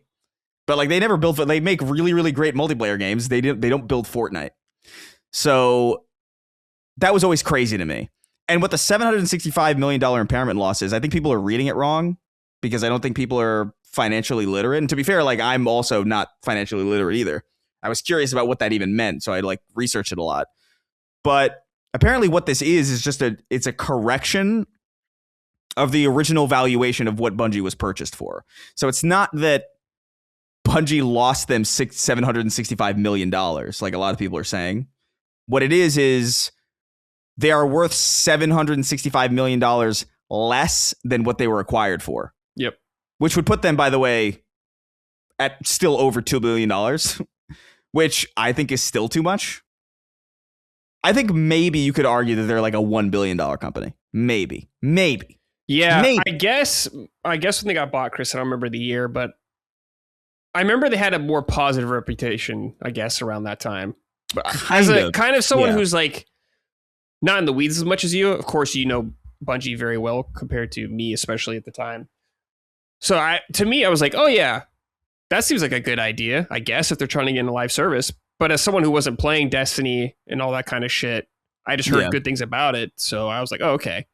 Yeah, their reputation's always been kind of weird. But like because I can't remember if that was before or after the Destiny content vault where they like sealed away a lot of stuff. Oh, right. And like got rid of the Red War campaign, which was the biggest mistake. That pissed me off, dude. It was a really dumb idea. Like I think they weren't thinking long term with that decision. Because, like, in my opinion, like, I understand, like, as a player of Destiny who had played basically every day for, like, some amount of time, I was not sad to see that part of the game go away because it was literally it was literally useless. It was taking up UI, it was taking up screen space, it was making the file fucking huge, and it was all content that we just weren't using or getting use out of anyway. So, like, for us, when we were playing, it was just like, oh, cool, that's out. Like, now all that's in the game is relevant stuff. Yeah. That's good for your existing players. Mm-hmm. But like, it's not good if you're trying to get people in, which to me is the craziest, the biggest mistake, in my opinion. I don't know how they would have rectified it. Maybe they would have had to just tank the fact that, like, yeah, it's going to be a 300 gigabyte game. I don't know how many people would have been okay with that or not. Like, I was happy not to deal with that, but yeah, like, I get why. I just think it's like, it was such a short-sighted decision. I just wish it was like a separate download or something. Yeah, like a Destiny, like a Destiny Pro, Destiny 2 Legacy or something like that. Legacy or something. And it's like a separate thing that exists separately, and you can only play with people playing that version of Destiny. But then that's split. That's a split player base. I get it. It's just not. The solution wasn't elegant either. Right. Yeah. You know what I mean? Like, yeah. So I don't know if there would have been an elegant way to solve that problem, but you did the one that was like the least, that garnered the least goodwill. Because what you've done is you've taken something that people have paid for and gotten rid of it. Now, the way that I feel about it is like, I paid like, I don't know, like $20 for like a pound of meat. And that meat's been sitting there for a while. And it's not really good meat anymore. So I'm not sad to lose it. But, you know, other people aren't tired of it yet. Yeah. Or other people haven't played it yet. So like, I don't know. They fucked up with that. But I want to be clear, like $765 million impairment loss is not what a lot of people are saying what that means. I would expect even more impairment loss. Because like they overpaid for Bungie. Yeah, a lot. Like it was an overpay straight up. But I just want Bungie to sort it out because like they just make good shit like still. And there's a lot of people say there's like, oh, it's like there's no people from the original team there. It's like there's a shocking number of people there from the original, from even Combat Evolved even. It's kind of crazy. It's a lot of the same people. So like they're a good studio. They're making good stuff. You just got to sort your shit out. You got to organize better. You got to like be, I mean, to be fair, Marathon's been very good. Like they've been very communicative. They've been on top of like updates and stuff. I'm curious how season 2 is going to go. Yeah. They got to get on with, they got to fix the cheating stuff, which I have not personally experienced, but I've seen enough of it to be like, that is a problem. Especially in a game like that. But another thing I would say is just like, bro, I don't know, man. If you're not in pre-production for Destiny 3 at this point, and by the way, I would have said this if Marathon was like, you know, 5 million sales. Cool. Why not have 2 massive successes? You know what I mean? Like people, I'm telling you, the second the Destiny 3 trailer pops up, it's going to be, people are going to forget that they gave a shit. People are going to be like, oh, it's going to be that. It will. And if it's not, well, then what do you want? You know what I mean? All it takes is one trailer, man. That's all it takes. All it takes is all it takes is return to orbit on screen. And then you get a lot of people fucking excited. But yeah, just sort it out. I'm just disappointed, you know? Yeah. Like you could do better. You could do better than this, Bungie. I know you. Yeah. I can relate. You know, there's studios I love that just do shit. I'm like, what are you guys doing, man? What are you fucking doing? Like when I've seen Square Enix just doing a bunch of weird shit. I'm like, come on, guys. Come on. You got the talent. Stop fucking it up. It just blows my mind whenever it's like whenever the comparison is made to like BioWare or something. It's like, brother, dude, come on, man. Bungie has had one series, one successful series last as long as BioWare's entire rut. Yeah. Like the entire time they've been making bad games, Destiny's been chugging along, doing good shit. So, BioWare hasn't been like, I guess, quote unquote, good or great since Mass Effect 3, right? Yeah, and even that was like controversial to some people. I liked Mass Effect 3. I thought it was definitely a step down, but it was good. Game, you know, conclusion. Finished it, wrapped it up all right. But yeah, it's Andromeda and Anthem and Veilguard. My God, Veilguard. Like, I don't know, man. If you want to say it's the same thing, it's like, sure, you can say it, but like you're very detached, I think. Yeah, I don't know.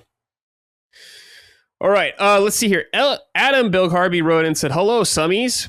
Sort it out to the whole damn lot of you." Yeah, this guy's got to sort out for each of us, the whole staff. Sorted out to Maddie for not playing Half-Life. Sorted out to Cog for not playing any Metro game. Sorted out to Micah for not playing Metaphor. Sorted out to Gene for not playing Kingdom Come. Sorted out to Brad for not playing Xenoblade 3. Sorted out to Colin for not playing Disco Elysium. Sorted out to Chris for not playing Jack 2. And sorted out to Dustin for not playing Luigi's Mansion. Damn, dude. Yeah. Coming for all of us. I Jack have not played 2, Jack huh? 2 as well. I've only played the first Jack game. And I played that like a few years ago for the first time. I played it a couple months ago for the first time. Jack 1 or 2? Jack 1. Okay. And I got a decent way through it. Mm-hmm. But I don't know, man. Didn't resonate with it? Yeah, like I liked parts of it. Like it's a charming, like I totally get, like if I was a kid when Jack 1 came out, I totally would have gotten sucked into it. Yeah. But yeah, there's just some modern I couldn't invert the camera, for example. Like little things like that where it's just like, oh my God. And then just trying to keep track of like all the collectathon things. I don't know. I wasn't feeling it as much. The vehicle sections I hate. I think they suck. Maybe I'll get around. Like I'm like 50% or like over halfway done with Jack 1. Maybe I'll wrap it up. But like other stuff has come out since then, so I just got to do that. But I was expecting it to be like, you got to finish Prey. Because I recommend Prey. I love Prey, but like I've not finished it. But it's just like, it is what, dude. When I tell you, I'll get around to finishing Prey at some point. But I'm like so deep into the game now, where I'm just like, if I start again, I have to start again, which is like, that's another 30-hour commitment. I got to make sure I have time. But Prey is one of those games where it's just like, of everything that I've played of Prey so far, is so good that if immediately after my point in my save file of Prey, the game literally stops being the game and fucking, I don't know, Fat Albert shows up and is like, it's a joke, LaBelle, it would still be like a fucking Game of the Year. Like there's nothing that could ruin Prey. Prey is an amazing fucking experience. It's like BioShock, where it's just like, where like after the twist, you know how like the final stretch of BioShock kind of is like, Yeah, the worst part. It's like that. It's like, I don't really care about that part. Because the other parts are so good. Because everything else is so astronomically good. Yeah. I highly recommend Prey still to this day as somebody who hasn't finished it. Okay. There you go. All right. Keep it up. Stuff we're pleased with, Chris. Anything for you? Keep it up. Man, who do I want to... Doesn't have to be anybody. If there's no one you feel like deserves it. Yeah, I don't. I don't think anybody's doing terribly necessarily, but like I can't think of anything that I would be like, yeah. You know, I guess Capcom. I guess, you know, but like that's the default answer. It is, yeah. But it's a good one. Because why wouldn't you say that, really? Yeah. Like they're kind of nailing it. And we'll talk about that later. So yeah. Okay. I'm curious what you think of this. So mine's gonna be for Star Fox coming back, Chris. Oh, now, it is another remake for like the third time of Star Fox 64. But I am just happy Star Fox is at least alive in some regard to come back. I gotta know what you think about their models, Chris. Now, I will say, I think they are unsettling, but I do like that. I think it's so gross, man. Fox in particular, like nobody, the other characters don't bother me as much. Although Slippy is so wet. Mm-hmm. I don't know, man. It's like, you know that meme where it's just like flirting versus human resources. Yeah, like that's kind of the thing I get with Star Fox's model, particularly from like the Mario movie that we just had, and and now the game, where it's just like, dude, that movie model looks so much better. It looks like they kind of went, I don't want to say it's like full ugly Sonic, because it's not full ugly Sonic. Right. But it's like in that territory where it's just like, just make the eyes bigger or something. You know what I mean? Like make it less unsettling. It's so uncanny. Like there's something about, he's got this chonker of a neck going on too. Yeah, he's a big boy. And it makes him look like I wish I had the clip, the image to show you, but I saw like a clip of like his side profile, and it was like superimposed over it was like this like the chin, the guy with the no chin. the no chin, and I was like, that's good shit. No, but you look at that and you think like surely an artist looks at that and notices that, right? And artists are obsessed about how things look and how things might look, and so like I just don't understand how something like that doesn't get caught immediately and be like, we gotta fix this model up, because right now he looks like an incel. Like it's a little weird. You know what I like about it, Chris, is like you think about something like when you think of like the old have you ever seen Labyrinth? Yes, like the Jim Henson kind of. So you see like puppetry. Those puppets in there. It's like, yeah, these are fucking horrifying looking, but I like them. I think, you know what? Honestly, I'm not even joking when I say this. I think if this game was exactly the same, but the cutscenes were puppets. That'd be cool. I don't mean like and I'm not saying like rendered puppets. I mean like fully made like full puppets, FMV, like almost like the way that Remedy would do it. You know, like where it's like they have like real time cutscenes, or like not real time cutscenes, obviously, but full motion video, live action. That would be a lot more charming. The fact that it looks like scuffed puppets, but it's like rendered. Something about it throws me off. It's cool that it's back, and like I think ultimately, like I don't know, I've never been that big of a Star Fox guy anyway. Like so it doesn't mean much to me, but like I've seen people be excited about it, and that's cool. I'm glad. They're doing some interesting stuff, and I think most of the character models look fine. To be honest, it really is just Fox. It really is just Fox, because he doesn't look like a main character. Yeah. I mean, he looks kind of like he just looks a little scuffed, but I get you. I mean, the game is the game. Like that'll be the deciding factor, like how fun it is, and we'll see. Have you seen Star Fox and SNES? Yeah. Okay. I like it because it reminds me of those old things. It's of course not 1-to-1, but there's still the same like horrific. I know what you mean. Yeah. Puppet vibe. But I get like it. on the box art. I get why people don't like it. I think it's funny that it's making furries mad. So that's a bonus for me. He's unattractive. He's too unattractive. Yeah. Oh God, that's so funny. That's good shit for me. But yeah, I totally get it. But yeah, they should have done something with Star Fox a while ago. Like it's yeah. It is unfortunate that it's 64 again. But like I mean, I get it. Because I feel the same way about Combat Evolved. We just can't get away from Combat Evolved. Yeah. Just like Halo 3 Anniversary, guaranteed hit. Oh, no. Yeah. Let's do Combat Evolved again. Yeah. Like, all right. Yeah, cool. I guess with Star Fox, it's been away for a while, and most of the entries after 64 have been steps down for the most part compared to it. And with the Mario movie, they're thinking, let's get a whole new generation into Star Fox. Let's start with the good one again. But I definitely wanted something new. So I'm hoping after this, they'll do something brand new. But I'm not super mad at it. Or I'm not mad at all. Yeah, it's kind of like with how they did the Insane trilogy for Crash, and then they did Crash 4. That's another completely underrated game, by the way. Crash 4. I've heard that game's awesome from everybody who's played it.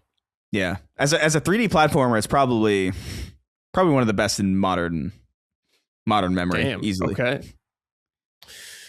Jason Polite wrote and said, "Hey Brad and Chris, just wanted to say keep it up to Nintendo. 3 first-party titles over the next 3 months. Yoshi, Star Fox, and Splatoon Raiders is an awesome pace. And hopefully Sony and Xbox take note of it. Also, keep it up to Amazon and Walmart for keeping the pricing the same for physical copies and digital for these titles." Just for context, anyone doesn't know what he's talking about, the end is basically with Nintendo games now is the digital versions are $10 cheaper than the physical. But some retailers like Amazon and Walmart are charging the digital price for physical. So if you're a physical collector, you don't lose out completely. Kind of wish more people like Sony would do that, cheaper digital versions. But yeah, I doubt it for a while. I think they did it with the Vita, but that was a long time ago. But yeah, Nintendo has a lot of first party stuff coming out. So yeah, what's this Yoshi thing? Is there it's Yoshi and the Mysterious Book. It's definitely a game for difficulty wise for younger gamers. Yeah. Or someone that just wants to chill the fuck out. Like Mike is very excited about this game. Yeah. Oh, it looks cute. Oh, this is Yoshi's Island, basically. Yeah. Yeah. Oh, okay. Oh, I like the animation style. Yeah, it's very cute. Yeah. Oh, that's very, really charming.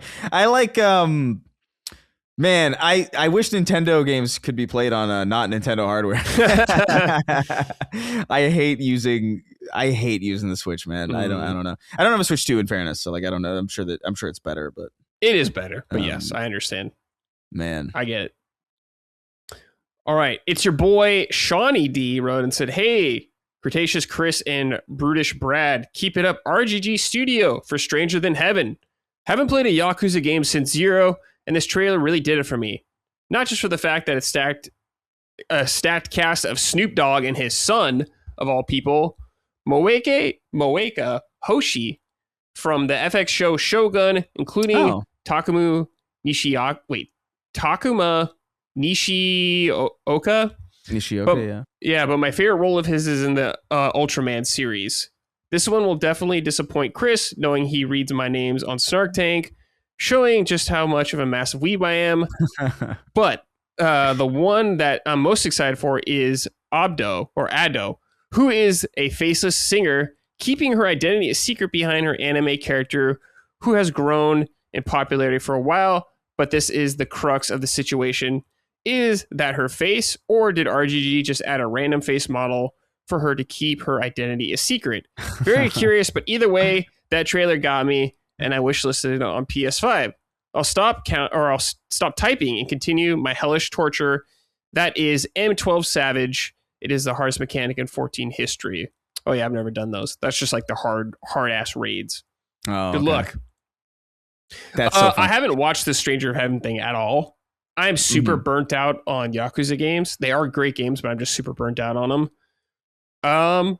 But if this is like the spin-off series, I don't know, maybe. Everyone seems pretty excited about it. Yeah, I'm curious about it. I really liked Yakuza Like a Dragon. And that until I just hit like a wall of like, you got to grind for like 6 hours. And I was like, I don't got the time. But I really liked it.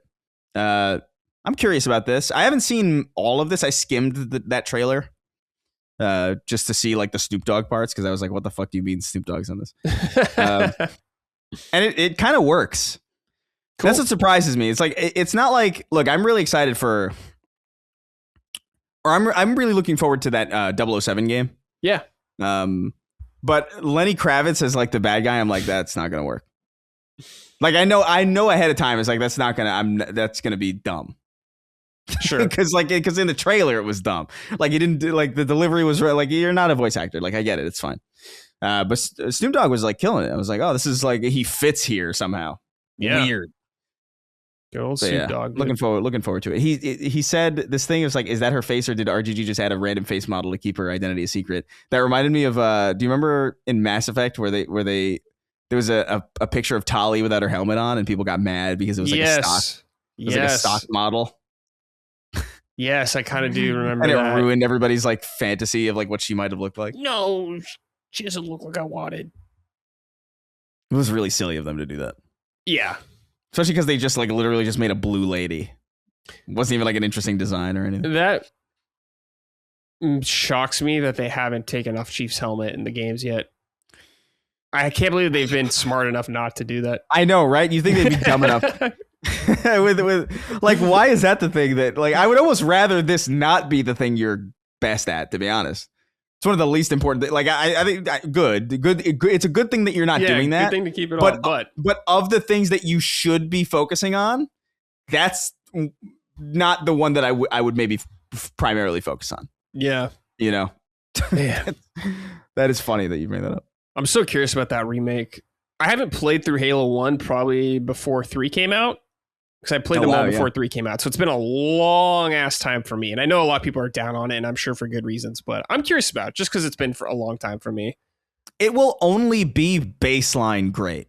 That's kind of my thing about it, is that like it can't be bad. Sure. Like, because it's comment about, because it's like, still Halo 1. It's still the same game. Like they're just making it, and they're adding 4-player co-op now to it. So they've got like that's cool. They've got like a they've added like an extra seat on the Warthog where like you can like kind of like hang on the bumper and stuff. Cool. Like, so they're doing some cool I want to be clear, like any issue that I have with Combat Evolved isn't based on like whether or not that game will be good or not. It's more about just like it's disappointing to see going back to the well again. Sure. That's what's disappointing to me. And not even that, like I wouldn't even really mind them rebooting the series, to be honest with you. If they just did like a straight up like we're just starting over, that'd be interesting to me, because at least you could be like, okay, well, now you kind of know where everything goes. You have the retrospect of knowing how much people care about things in 2, where like, because people hated the Arbiter in 2. And then when he wasn't in 3 as much, people were like, where the fuck's the Arbiter? Now you have a chance to kind of like correct that in some way. Like you can actually like maybe throw him into Halo 1 and like show his side of that. Like I think that'd be fucking dope. Yeah. But it's this like, no, we'll just do the same exact game again. Yeah. And it's just like, that's not, I don't know, man. I know that there's people like upset that they're using the same assets some assets from Infinite, because that was what Halo Combat Evolved Anniversary's problem was it was using Reach assets. And so it just didn't look like Halo 1. Okay. The only thing I'll say about this is that like Infinite's supposed to look like Halo 1, so it's kind of different a little bit. Mm-hmm. Like it looks more at home. Like Reach's graphics over Combat Evolved looked disgusting. Because it was supposed to be gray and gloomy and like dire, and like that's not what Combat Evolved is at all. So like that was a mismatch entirely. But like Infinite on Halo 1, I don't mind that much. It's kind of supposed to. I get that it's lazy and it is disappointing that they're not doing like ground up for everything, but it's less egregious to me than the last time they did it. Yeah. They're adding new missions though, right? I think that's pretty cool. Yeah. They're adding prequel missions to where it's like Chief and Johnson, I think. But then I'm like, you're going to change where the game starts? I don't know. At this point, you're on like version 3 of the game, I guess. Why the fuck not? Yeah. Unless that was like lore from the books or something. I'm not sure. It's not. Okay. It's not, like, I don't know. Whatever. I'm sure it'll be good. I'm sure I'll play. I know for a fact I'm going to play it and I'm going to be like, I had a good time. Yeah. It's just like, it's just a little bit creatively disappointing because I wanted them to do more. I understand. I wanted to also get off of Master Chief, please. Like there's other characters, dude. What, you want them to bring back Locke?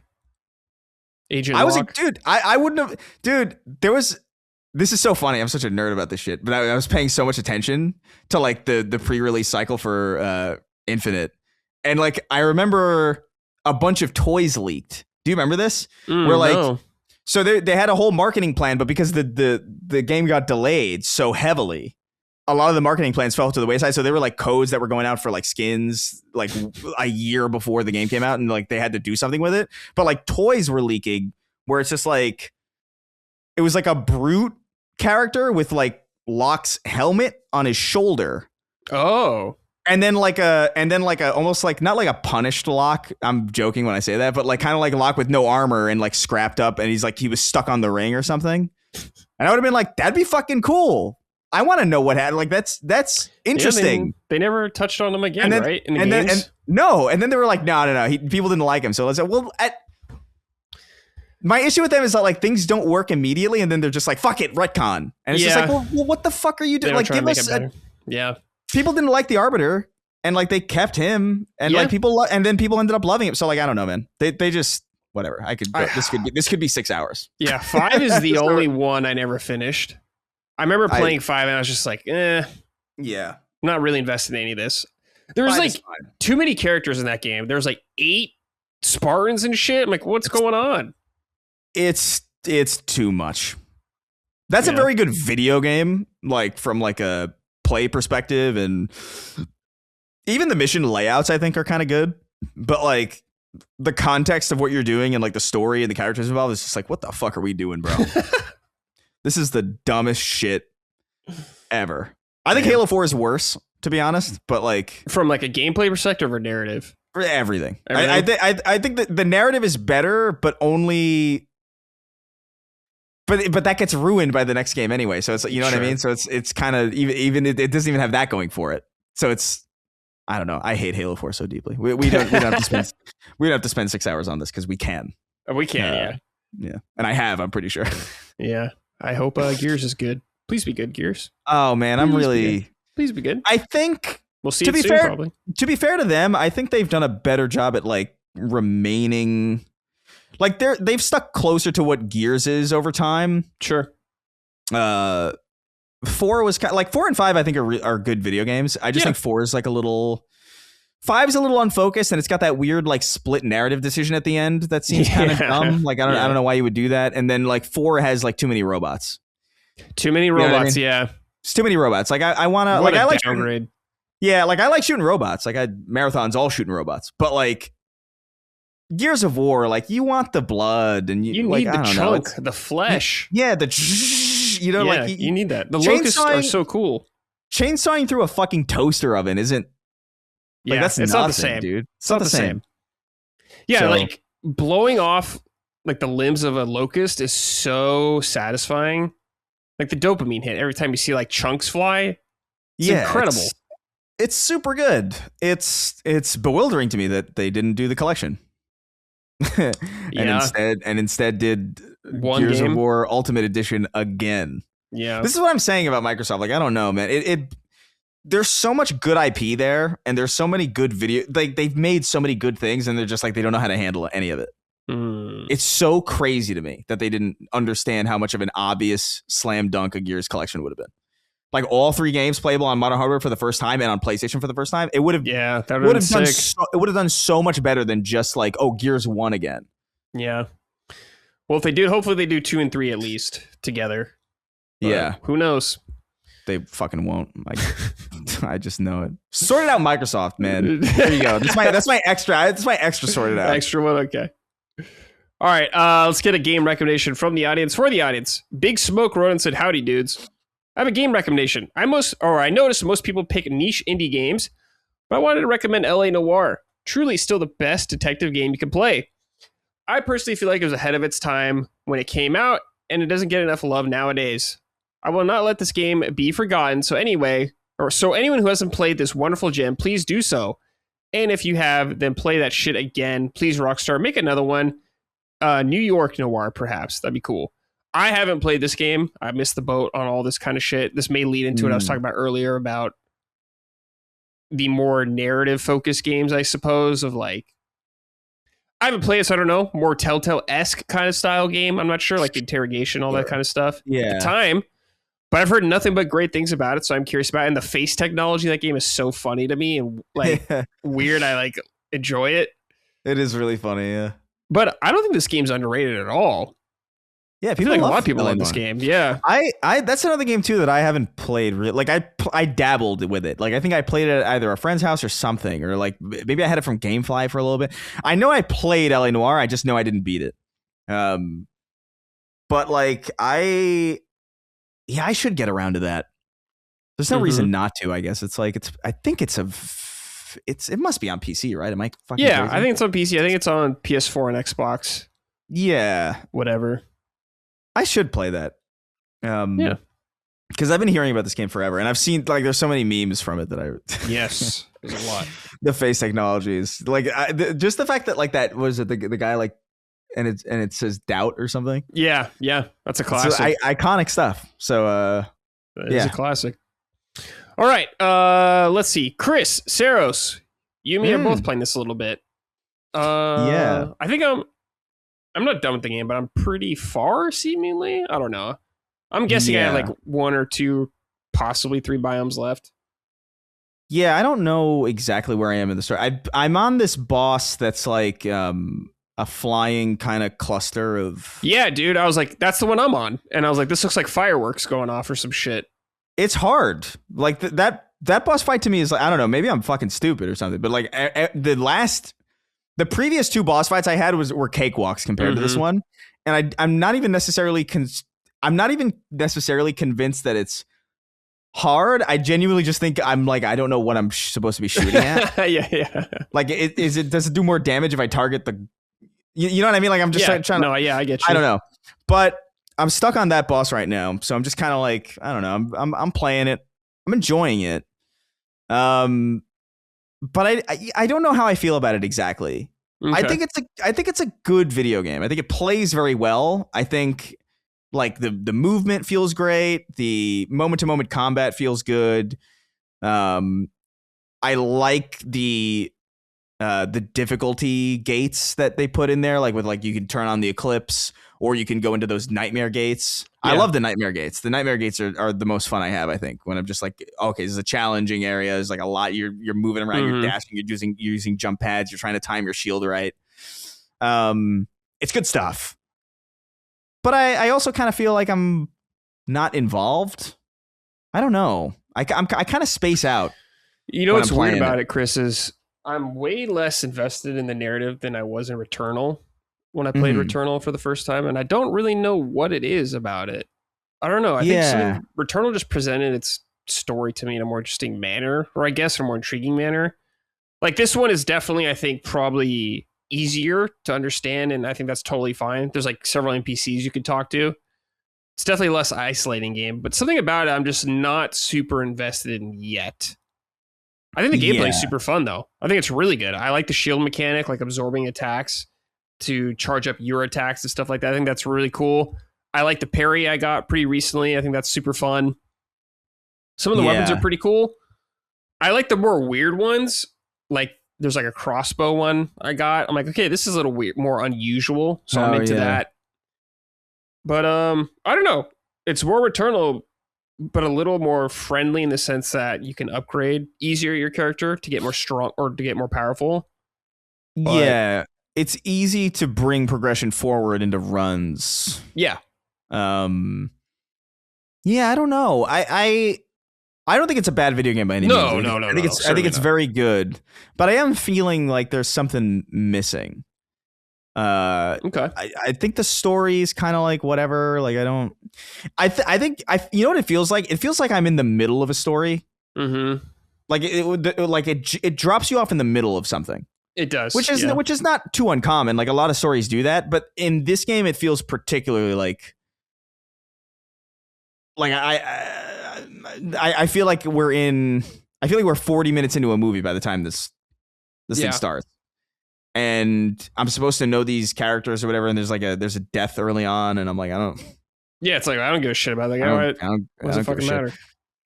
Yeah, it reminds me of that guy in God of War Ragnarok, where he's like there's a scene in God of War Ragnarok where a guy sacrifices himself on like a flying boat or something, and I remember being like, I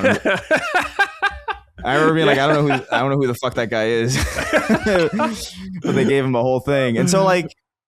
There's a little bit of that. It's a little awkward. I think Returnal was better for being isolated, like because you didn't have to worry about any other characters. You didn't have to presuppose a relationship between you and somebody else, because it was just you. And so like it was your relationship with the world was the same as the characters. It's like, what the fuck's going on here? So it felt a little bit more natural. This feels a little bit more video gamey, if that makes sense.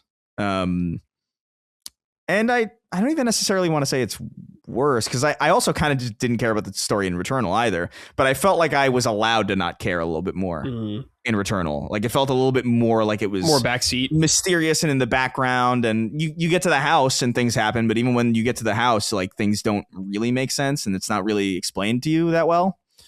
Whereas this, it's like immediately like, we got to go here. Right. It's very like Focus M. You know that clip that I'm talking about? Focus M.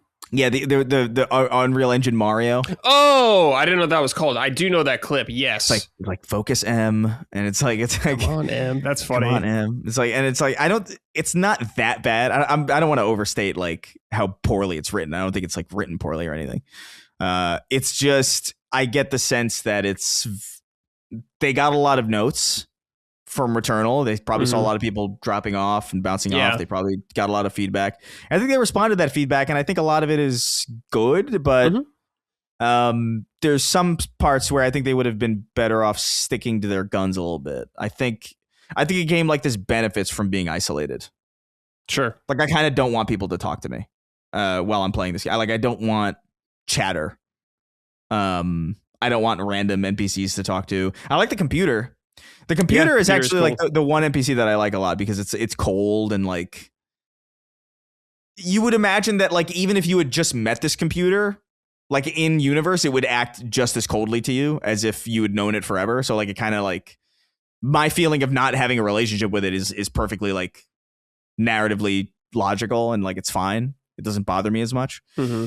But I'm enjoying it. I think the gameplay is really great. Like I think it's really satisfying to just dodge and weave. I think the bullet patterns are really fun to watch. It plays really well, but it is more Returnal, but slightly more casual. And I don't know if there's really much more to say about it. Really, it is very much a what you see is what you get kind of video game. Yeah, and I think that's totally cool. And I am just curious about how I'll feel about everything when it's all said and done when I do finish it. Because like I enjoy the game totally enough to finish it. I'm having a great time playing it. I love the gameplay and all that kind of stuff. Just from a narrative perspective, it's not really hooking me yet. And some things I'm still like a little unsure of, or like I'm not decided yet, I should say, on some like gameplay elements like the clips and all that kind of stuff. I like that area you were talking about where it's like the harder area and you can get your second chance back. I think that's really sick. I like that a lot too. Yeah, that's the most fun I like. It's in those moments where I do the lean forward, you know. Mm-hmm. I'm like, all right, yeah, but yeah, man, I don't know. Like, how do you feel about the modifier thing that they have in there, like the dial? Yeah, I haven't really messed with it too much. I'm like, when I saw it, I didn't know. I was like, oh, is this something you're supposed to engage with? But people are saying it's like an optional kind of thing. And I'm like, I guess this game gives you a ton of freedom how you want to approach the game. Maybe a little too much. Maybe. Where I'm like, you guys, I wish you kind of just stuck to, I think you brought this up earlier, just kind of stuck to your guns a little bit more about a vision of the game instead of trying to accommodate for everybody. I'm like, you already have the permanent progression of like the skill tree kind of thing like that. I'm like, I think that's enough. I mean, I guess it's cool if you want to make it harder for yourself or whatever. But personally, I just don't really engage with it too much. Yeah. Yeah, I don't either, really. So, I don't know. I guess we'll see when we finish it. Yeah. I wonder how far into the game. I really have no idea. Like, I don't have an idea of like how many bosses there are left or right. How far. I'm sure there's a true ending too, if it's like Returnal at all. Oh yeah, I'm not doing that shit. I'll do my ending and then I'll look up the other one. Thank you. I got other shit to do. Will Hahn wrote and said, "Hey, Chris and Brad, I hope you two are doing well. It's always great when you two chat with each other on Summon Sign. My question is about Saros. Did you find the weapon variety a little to be a little boring? The weapons are cool, but I don't really feel like they pack quite as much of a punch compared to Returnal. I also feel like every weapon kind of sucks compared to the smart rifle. What say you?" In terms of balance, I feel like a lot of the weapons are pretty decent overall. Yeah. Like, I found the shotgun super useful in some encounters. The crossbow I found really good in some encounters. I guess just as kind of like the build you start building around them. Yeah. I mean, I don't know. Weapons... The original, Returnal didn't have like I can't remember a Returnal way. I remember the name the Lobber, but I don't was remember. Like that grenade launcher kind of thing. I think, right? Yeah.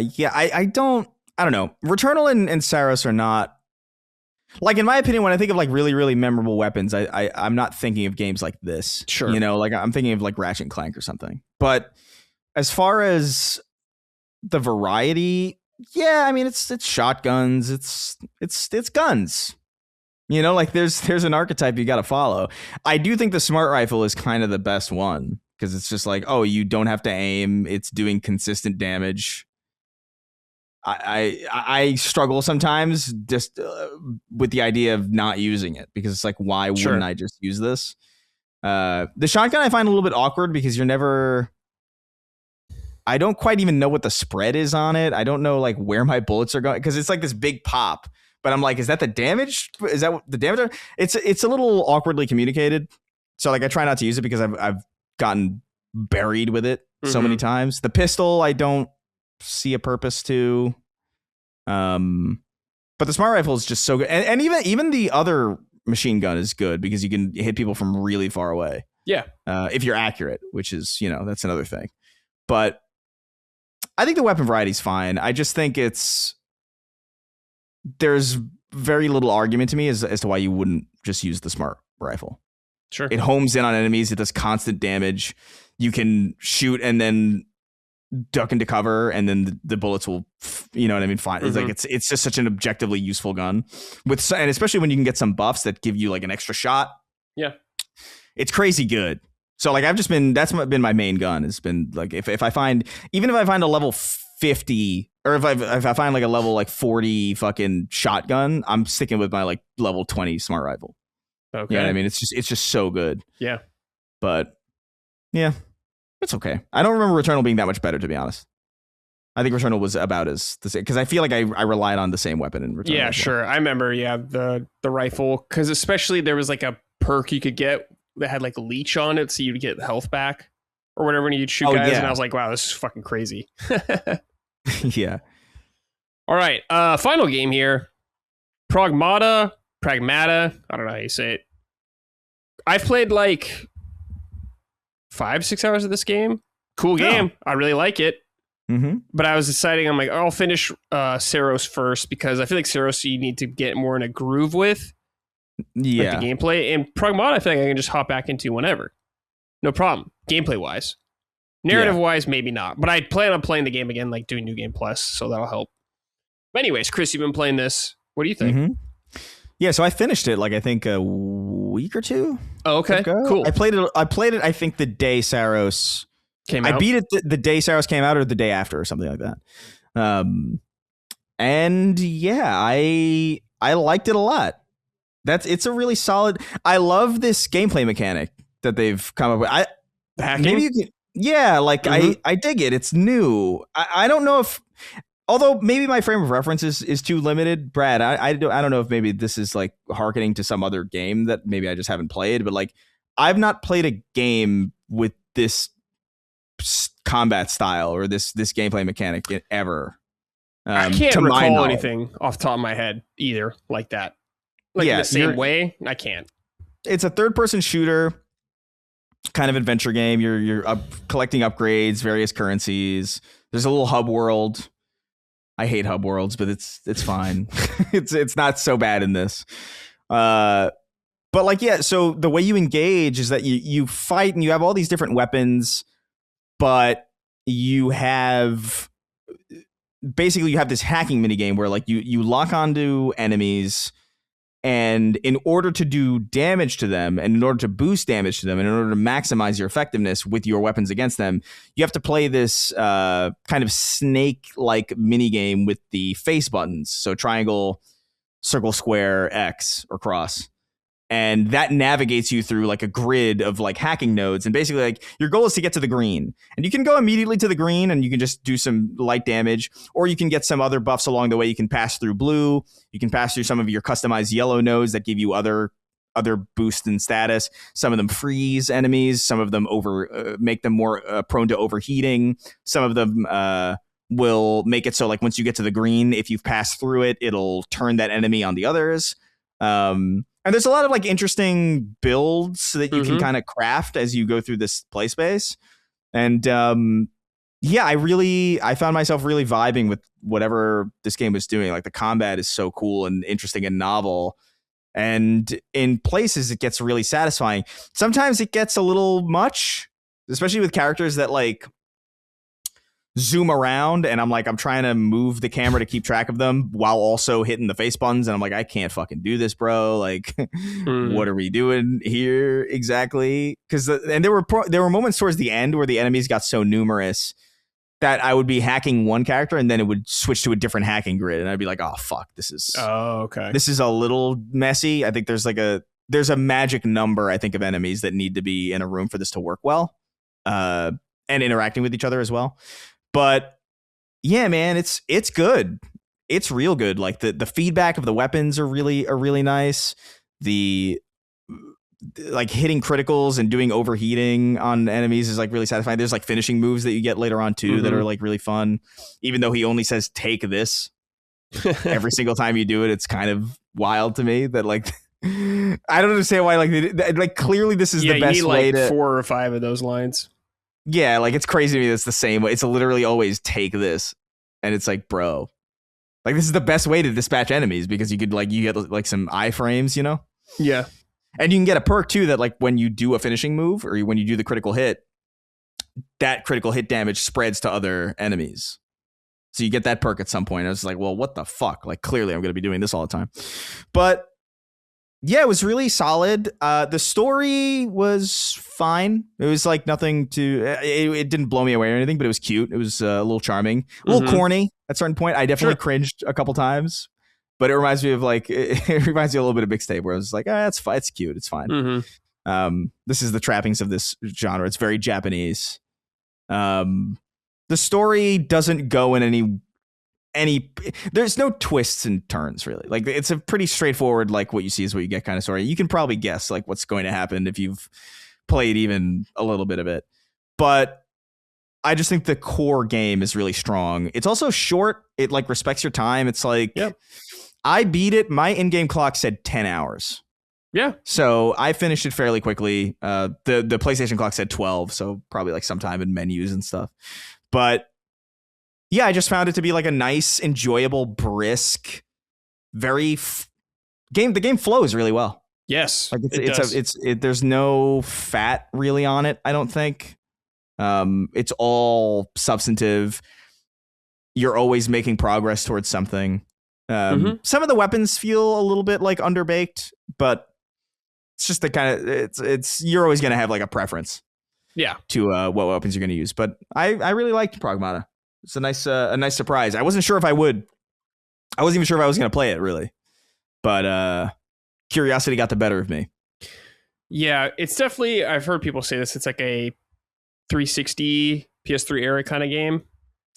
And I'm like, yeah, I can kind of see that in terms of its design and scope. Mostly, I would say that its scope for the length of the game. And I welcome that, honestly, for more games. I wish more big people would do that, like PlayStation, not everything needs to be $70. And like, granted, Astrobot was a $60 game. Yeah. And this is also a $60 game. So I like seeing big AAA people do this with games now. Like we got Mafia the Old Country last year, which is a smaller kind of experience. Oh, yeah. Star Fox is a $50 game. So I'm happy to see that kind of come back. But where I was at, Chris, is I just did the New York section. And I'm like in the zone after that. So I'm still very early in the game, I guess. That part's so cool. Yeah. That was cool. Like I mean, obviously like that's nostalgia bait for me, but like I remember just being like, this is such a cool idea. Like a Times Square on the moon. Yeah. It was cool. Weird, like who the fuck came up with this? Yeah. But yeah, and those baby. Yeah, those giant baby things walking around. Oh, it's so creepy. Yeah. But I also really like the trials. Like in your hub, you get those little like trials you could do. There's like platforming. Oh yeah, yeah. I actually had a lot of fun doing those. Yeah, me too. It's very video gamey, dude. Yeah, like it's I really appreciate it. It is very 360. It is very like Wet or Vanquished or something like that. Where it's just like but just like a really high polished, high quality, high polished, no fat on the bones kind of game, and it's really solid. Yeah, it's a cool game. I like Hugh and Diana's relationship, or their chemistry, I should say. I like them together. I think they're fun interactions. Yeah, it's very cute. So there's a lot of really normal discourse around it. Yeah, of course. As always. It's kind of crazy because like there were a lot of conversations about like all sorts of really like unsavory things going on with this game, or like the audience and like why they liked it or whatever. And all of this stuff is like, oh, it's making guys want to be it's making people want to have kids. And I remember thinking, like, specifically, it's weird to me because, like, it's so obvious that I don't even think this is a spoiler, really, because it, like, he says it pretty quickly. But, like, the game's kind of about adoption. Because, like, it's not really, like, it's actually, like, less about having your own kid and more about, like, hey, maybe you should, like, there's unwanted kids out there. Adopt, don't shop. Like maybe you should adopt. Yeah, like because like it's actually like so hammered in that it's kind of crazy. Like Hugh's like, yeah, well, I was adopted, but like we love my folks loved me anyways.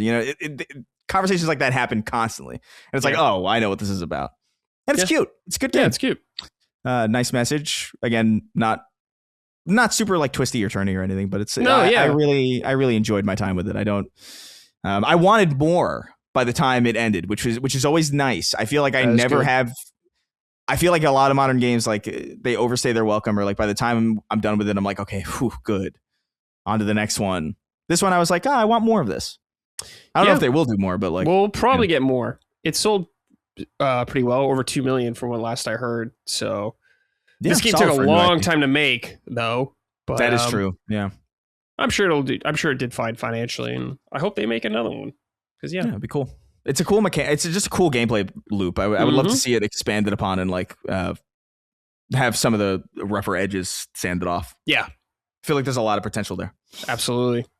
All right, let's end the show with some write-ins from the audience. If you want to write in, I post a thread every Saturday on our Patreon calling for your submissions, so keep an eye out there. Jack wrote in and said, have there been any old games that you played for the first time in a modern context that you wish you had the proper nostalgia for? I played Ocarina of Time for the first time this year. While it was a good game, it didn't wow me the way it would have in 98, nor did I have the warm and fuzzy sentimentality of returning to a classic in the modern era. P.S. Brad, if you truly care the most about LSM, why not stage a hostile takeover LSM as a signal of affection for the brand? Give it time. All right. Chris, any game that you played, you were like, man, I wish I played this at the time it came out?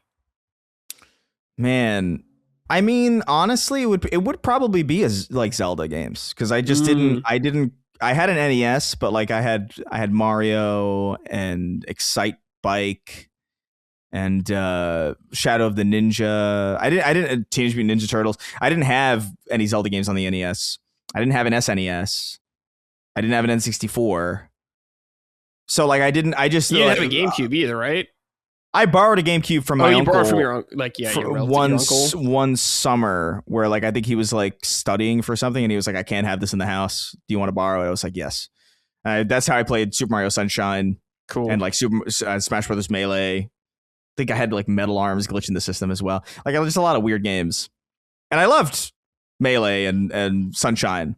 But like I did, like Ocarina of Time and like Majora's Mask. Like I played Majora's Mask way later. And I actually really, really love it. But I still haven't played Ocarina of Time. Oh, okay. Interesting. That's the thing. It's like, because I'm worried. I have the same feeling where I'm just like, man, I'm kind of worried that like I'm not gonna love it as much as I would have if I just played it. Sure, yeah. Forever ago. I mean, you got it. Never mind. Go ahead. Well, no, I was just saying because it's just like that's a game that I would love to love.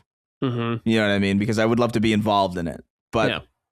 I don't know. And there's also just not a convenient way to play it, really. Like, I think the most modern version of that game is... You can play it on Switch. Can you? Yeah. When did that happen? Was they did like the virtual or the NSO thing. Oh, it's on right. There. Yeah. Well, okay. There's a rumor of a Ocarina of Time remake coming out this year. So you could wait. Yeah, that's the thing that I was looking at where I was just like, I think that might be the time.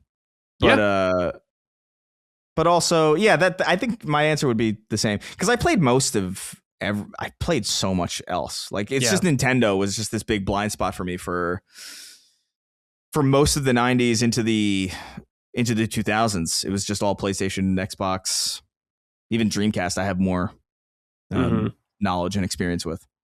Yeah, Ocarina of Time is an interesting game because I think it holds up very well for how old it is.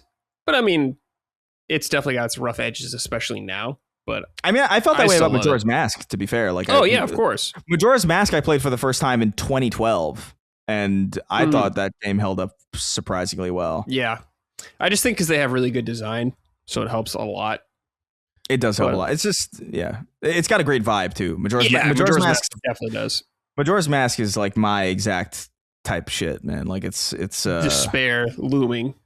Yeah, like literally over your head. I love the dark vibe of it. I love the moon. It's such a weird visual. Yeah. So cool.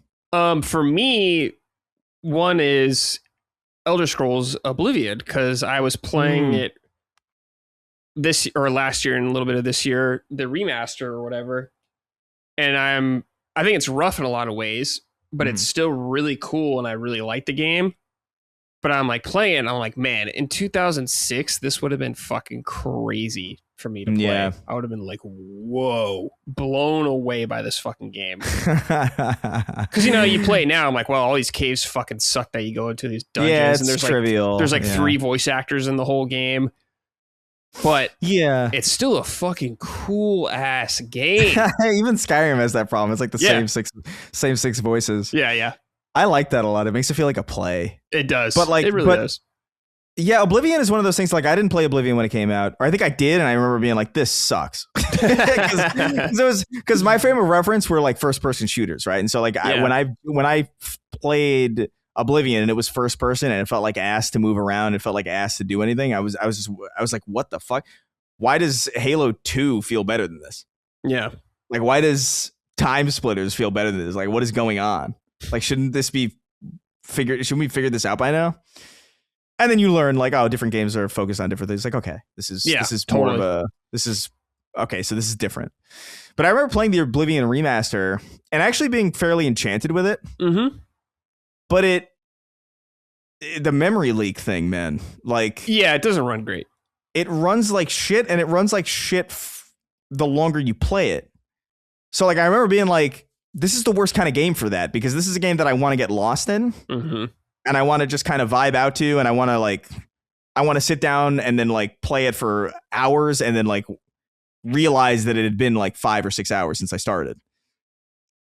In Oblivion Remake, depending on your hardware, specifically on mine, I couldn't do that because every 40 minutes or something, I would just notice the game slowing the fuck down, and I would have to quit, start up again, and you're just fucking your flow up, and it just like it just ruined the experience for me, which is a bummer because I think I like what's there, but it's literally just so shit optimized that I can't appreciate it, and that's the biggest bummer. That bothers the shit out of me when it's just like, I know you have a good fucking game here.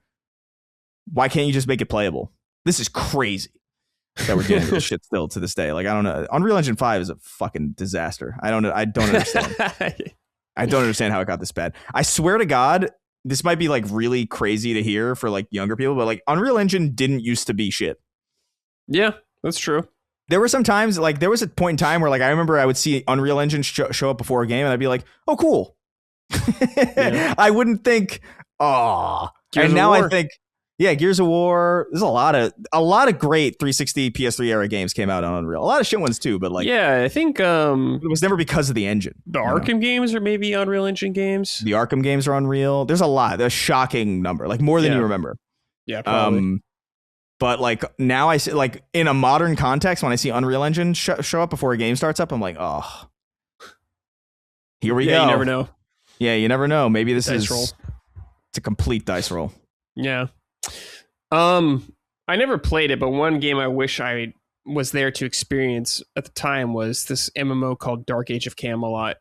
A lot of my friends played it back in the day. Wow. And I haven't heard that in a while. I didn't have a PC to play games until I was almost done with high school, like 2004, I want to say, is when I finally got one. So I missed out on all those old school MMOs, and I know I would have loved playing that shit with my friends. But I have no desire to play it now. It's like RuneScape for me. Like, I had friends who played RuneScape, but I was just like, I don't get it. And I just never got into it. Yeah, totally.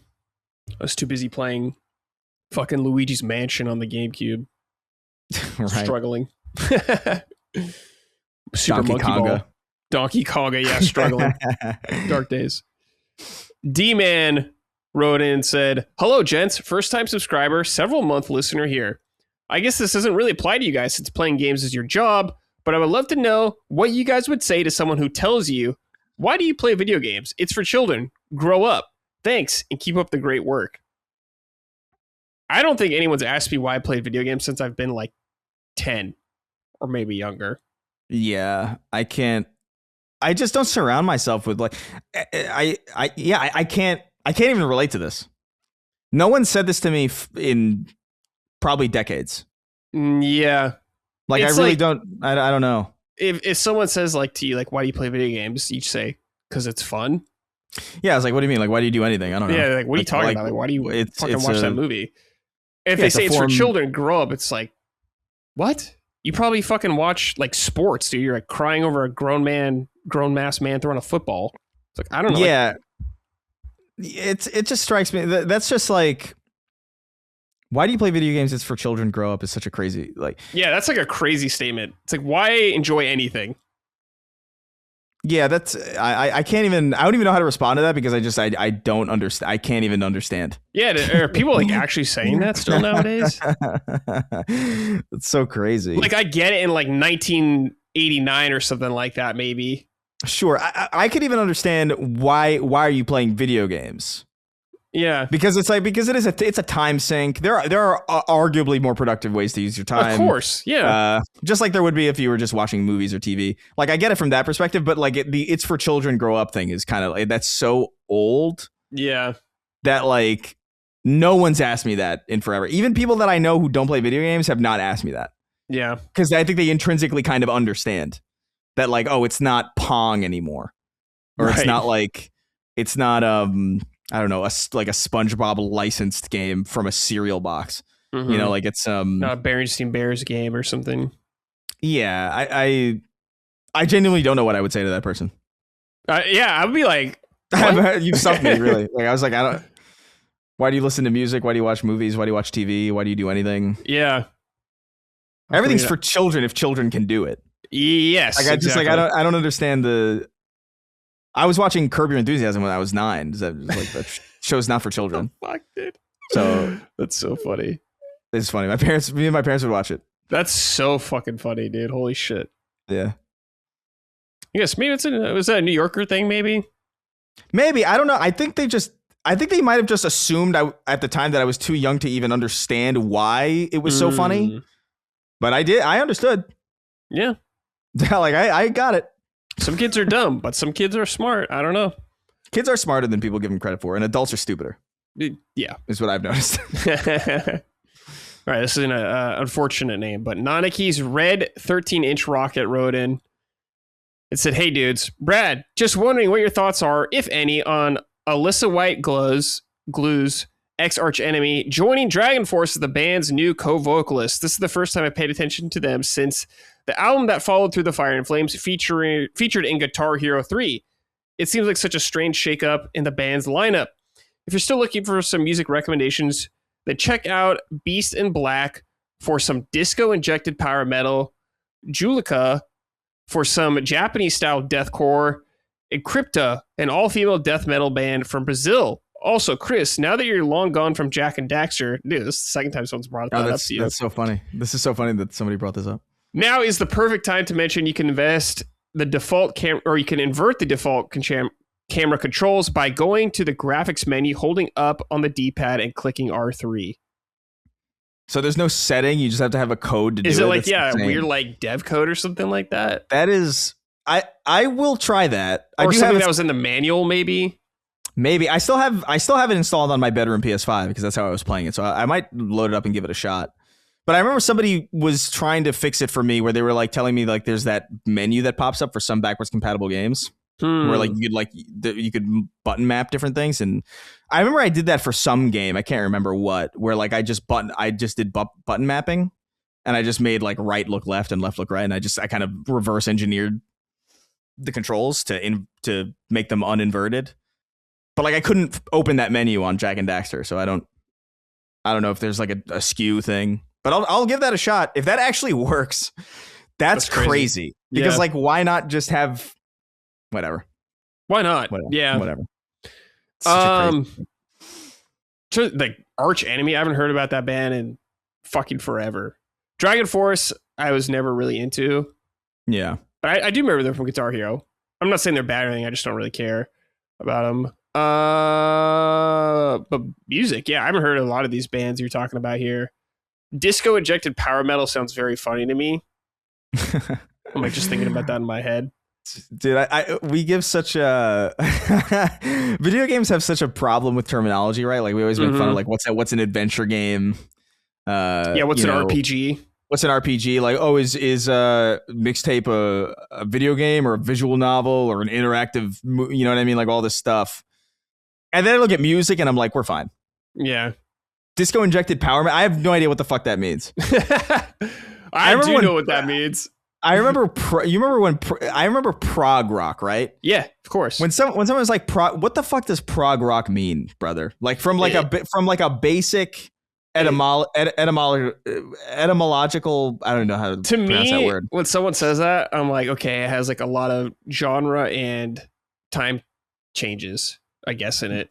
I guess. I mean, terms change all the time and all that kind of stuff. So and there's like you're saying, like music, all this kind of shit. Like, I remember when I was growing up, like I would listen to at the time a lot of hardcore music, but now it's like labeled as completely different things, like metalcore and all this kind of shit. But back then it was more just like kind of one thing, I guess. But things change. Crazy names for fucking everything. I can't keep up with music genre names, that's for sure. Yeah, music's impossible. Like, I'm so stupid when it comes to like, I don't know. But at least like video games have like some level of like, okay, first person shooter, you know what that is. Yeah. Adventure game. Even if that's a million different things, you kind of know generally what you're in for. It's like, okay, platformer. Adventure game. Okay. Oh, platformer. There's platforming. Yeah. And then you go over to music and you hear like ska. Yeah. And you're like, what trumpets. The fuck is that? Yeah. It's like, oh, obvious. Oh, duh. It's trumpets. And it's like, what do you mean, duh? It's not like, it's dubstep. Not implied at all. Yeah, like, dubstep. What? Like, what are you saying? It's all crazy. I don't know, dude. Yeah. But shut up. Yeah. All right. God, that's an unfortunate name, though. This writing. Yeah, all right. banned. Everybody, thanks for writing in. Chris, thanks for joining me, man. That was a lot of fun. It was good shit. Yeah, it was. This is a fun little time. Always fun to chat. Yes. Before we go, I just noticed your Isaac helmet back there. That's pretty cool. Didn't even see it. Oh, yeah. Yeah, Alana Pierce gave me that. She was clearing out her shelf. She's like, Isaac helmet. She's like, does anybody want this? And I was like, excuse me? Yes. Is that an Isaac Clarke helmet? Yes. I do want that. All right. Before we go, Chris, any final words? Anything you want to say, or should we just skedaddle? No, I mean, it's not even 1. Yeah, it's pretty early for us. It's nice out. Might go for a walk. Yeah. Wait, what's the temperature right now? Oh, 55? Beautiful. 55 up here by me. What the fuck? 74 for me. Holy shit.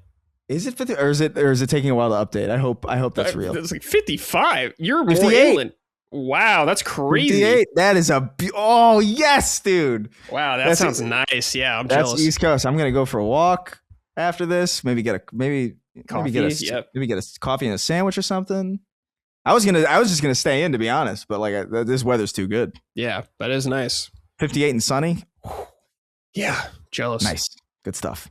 All right, well, that's it for us this week, everybody. Thanks for hanging out. We'll see you next week. Take care and goodbye.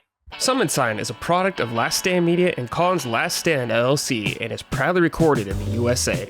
The show is written and hosted by me, Brad Ellis. The show is produced by Dustin Furman. All of Last Stand's theme music is by Ramon Narvaez. Summon Sign, along with the rest of Last Stand's media shows, are fan-funded on Patreon at patreon.com/laststandmedia. The following names are at the producer level on Patreon, our highest tier, and we are grateful for your kind contribution and generosity to our independent endeavor. Thank you.